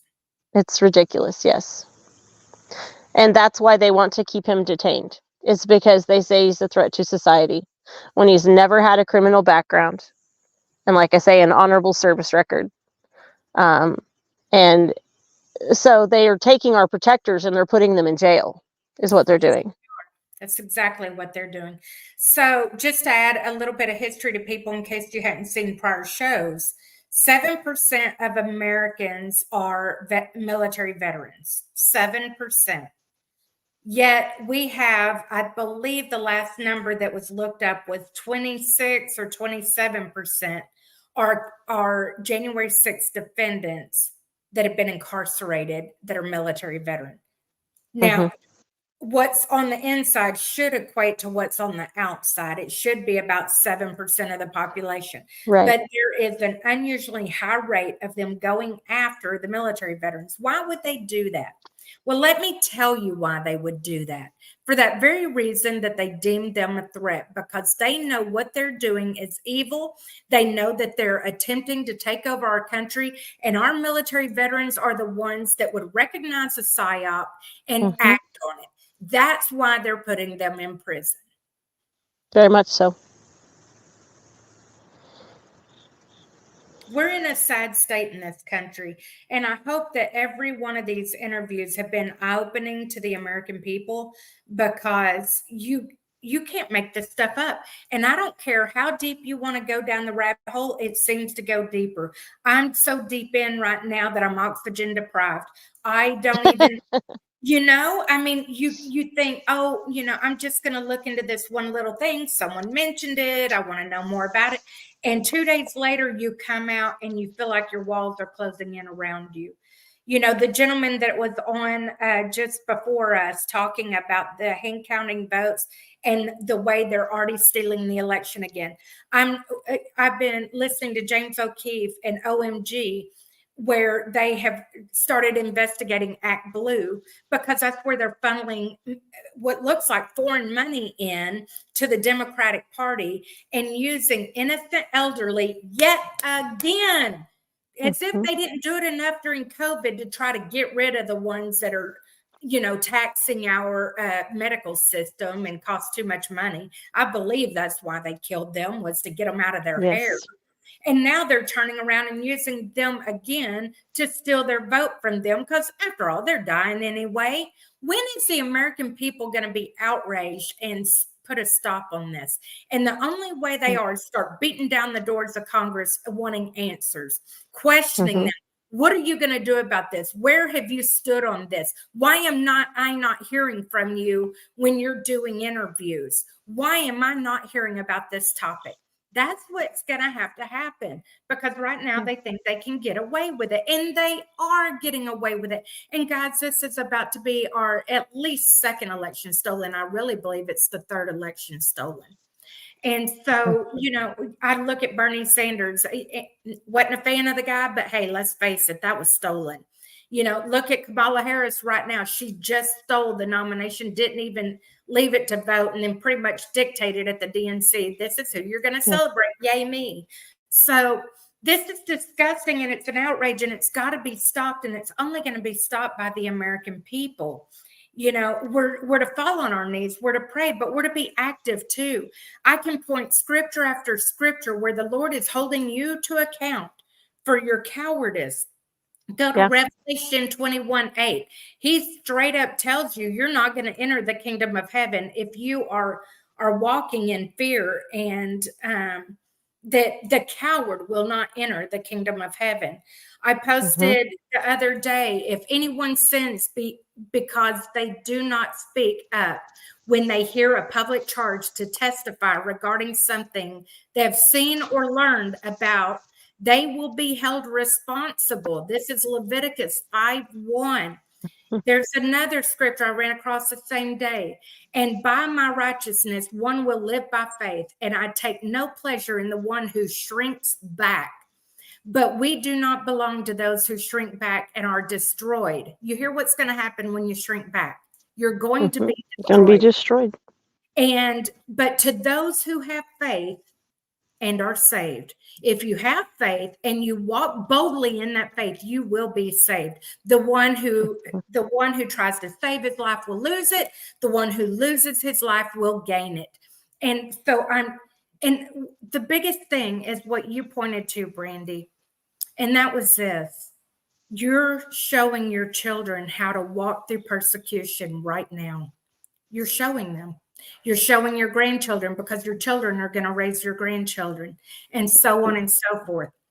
You have the opportunity to save your family line by walking in boldness and walking in faith through this, because you're teaching them how to handle it at all costs. So, I'm excited that we have this opportunity in America. I'm sad because I'm seeing almost all of them take the wide road instead of the narrow. And that's very scary for our country. Very. And you now have jumped on that narrow road. You didn't know you were going to get faced with that. But when you got the pulled out from under you, you decided that you will boldly protect your children. You will, with or without money, trust in the Lord, and you will homeschool them. And, I have big opinions on homeschooling too, because I feel like at this point you're doing nothing but throwing your children out to the wolves. I picture Sodom and Gomorrah, where the angel of the Lord come to visit Lot, and everyone tried to encircle them to rape them because it was so deficient there. And Lot threw his own virgin daughter out in the street for them to devour so that he could get the angel of the Lord into his house. People, that's what we're doing right now with our children, sending them to school. Single mom or not, trust in the Lord. You will find a way to provide for them. Grandparents, step it up. This may not look like the retirement you were going to have. Suck it up. Get them grandkids out of school and start homeschooling. So that's my soapbox. I like your soapbox. It sounds like mine. But, Brandy, finish this up. And I know this is kind of a shorter interview, and it always makes me sad to keep it cut shorter. But sometimes I think we bring such powerful information to the table that I almost want people to really feast on it and not be overwhelmed by too much information. So tell me, you've told me what you're hoping your future looks like. What about the future of our country?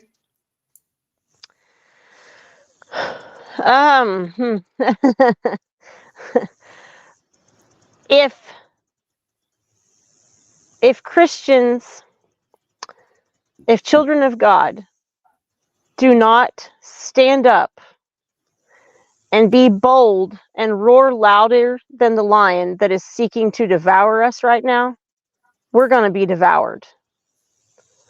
We have to, with the Lion of Judah that resides inside of us, we have to be that pride of lions that roars back in the face of this big devil that we're facing. And John 10:10 says it, the thief comes to steal, kill, and destroy. But Christ came so that we could have life and to have it more abundantly. And the current regime that is in power right now is the thief coming to steal, kill, and destroy everything that our forefathers fought for this country. And that men and women have laid their lives down for a few hundred years now, and that have lost parts of themselves, that may have survived war, but they're physically still here, but they've lost parts of their mind, parts of their body,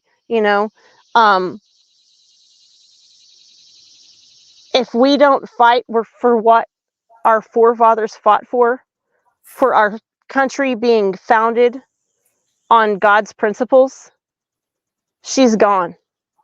And so I just call to the church, be the salt and light.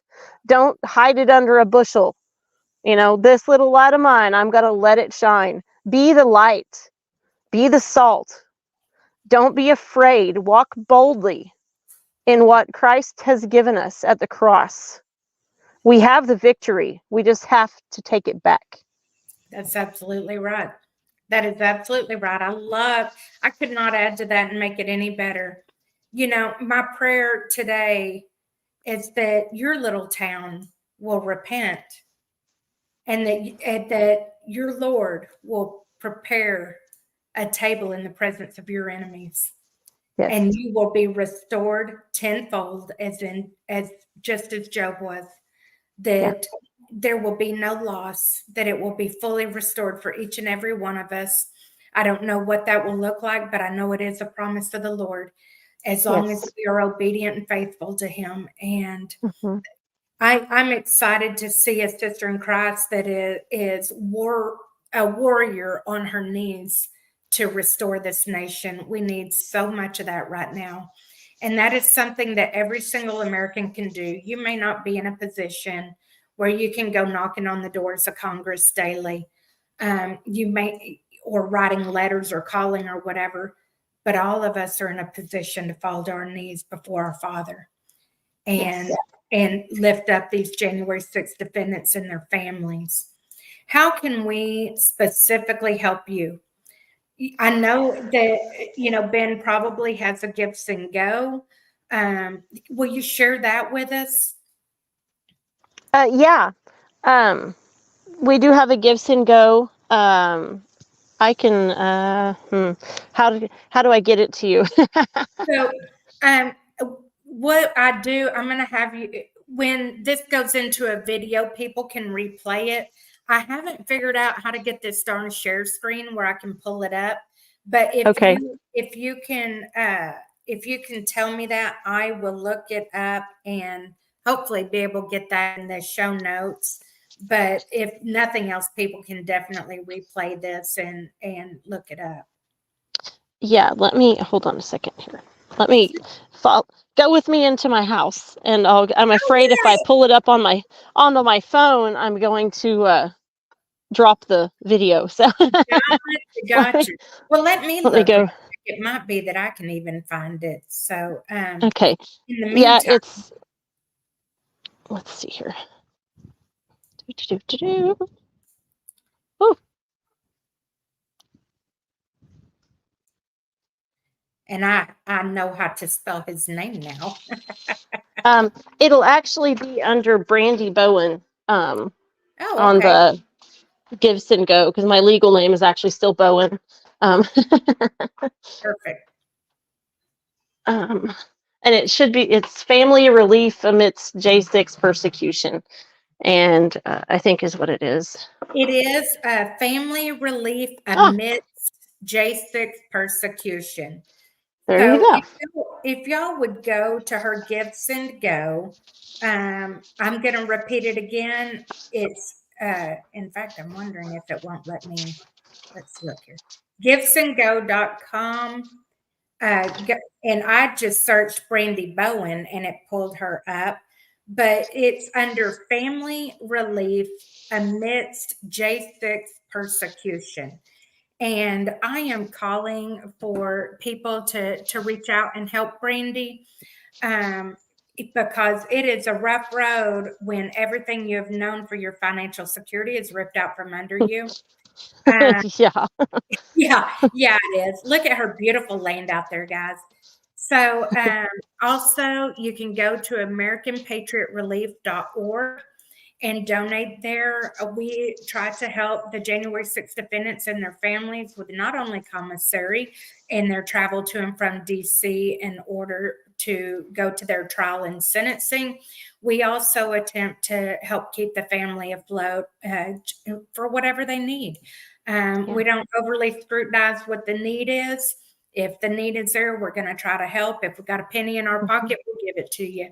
So y'all help us get that penny in our pocket. We are all volunteer, and that means that we are not feeding a machine. That means there is no real minimum that we have to meet every month, other than I think a $25 or $50 phone bill. That's about it. So please help us out. Help us to help the January 6th defendants. And furthermore, Donna is so gracious to us to give us this power to share with you about January 6th and the different personal stories. I hope that every time that we come on the air, you get to see the person behind that January 6th banner, that there are real people, real lives, just like yours, that have been destroyed for believing in our country and standing up for what is right. So I thank Donna for that, and I hope you will continue to follow Donna Brandenburg with BNN Network. And that, I love her. I'm going to memorize this. I'm going to get on here and memorize this because I love her little pitch where she says the only governor that never conceded and isn't conceded. I love her. I love her pitch, and I hope that you will continue to follow her. Come back tomorrow and see a new segment. And in the meantime, I pray that every one of you will be blessed and that you will join us in our final prayer here. And Brandy, do you have a specific way that you would like to be prayed for?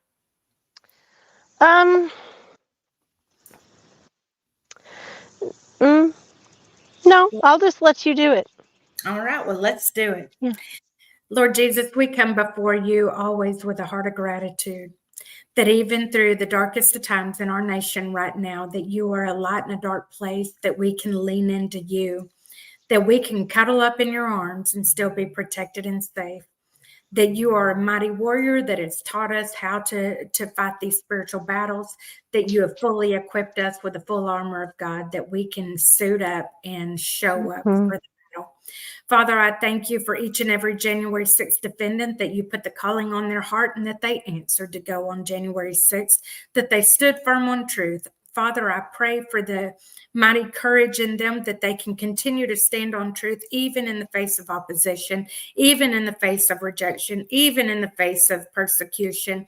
Father, that they would stand up as a mighty warrior you've called them to stand up as, and continue to stand for truth and protect this country, and to be that light in a dark place, no matter where that dark place is at.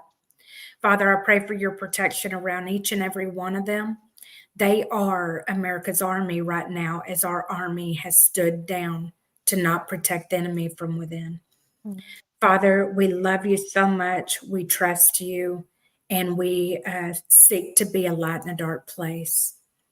Thank you for Donna. I lift her up to you as she stands firm on all the difficulties that's going on in our world and bringing truth to the table, even when they try to shut her down. Lord, we love you. It is in your mighty name that we pray. Amen. Amen. And there you have it. That is a wrap. Thank you. Thank you so much for coming on the show. I know it is so difficult. You know, here's the thing. We hate to cry, don't we? But the reality is, when we do, all of a sudden, people, you know, the Beatitudes in the Word of God says, blessed is the poor in spirit, for they shall be comforted. When we cry, we get comforted. And then something miraculous happens. You make it safe for others to cry. And we weren't given tear ducts because they were useless. Right. That is our stress relief. And if we're going to win this battle, we have to keep our body running optimally. That means we have to keep the stress shed off. And so I thank you for your vulnerability today. That's actually the Bible study that I started today. Oh, neat. Vulnerable, and you did that. And I thank you for that, because we have a lot of Americans that are hiding behind pride, and nobody knows the pain that they're going through. And the comfort is just waiting for them to become vulnerable. And you helped us to do that today, Brandy. So thank you for that. And I hope everybody has the best week, and tune in tomorrow.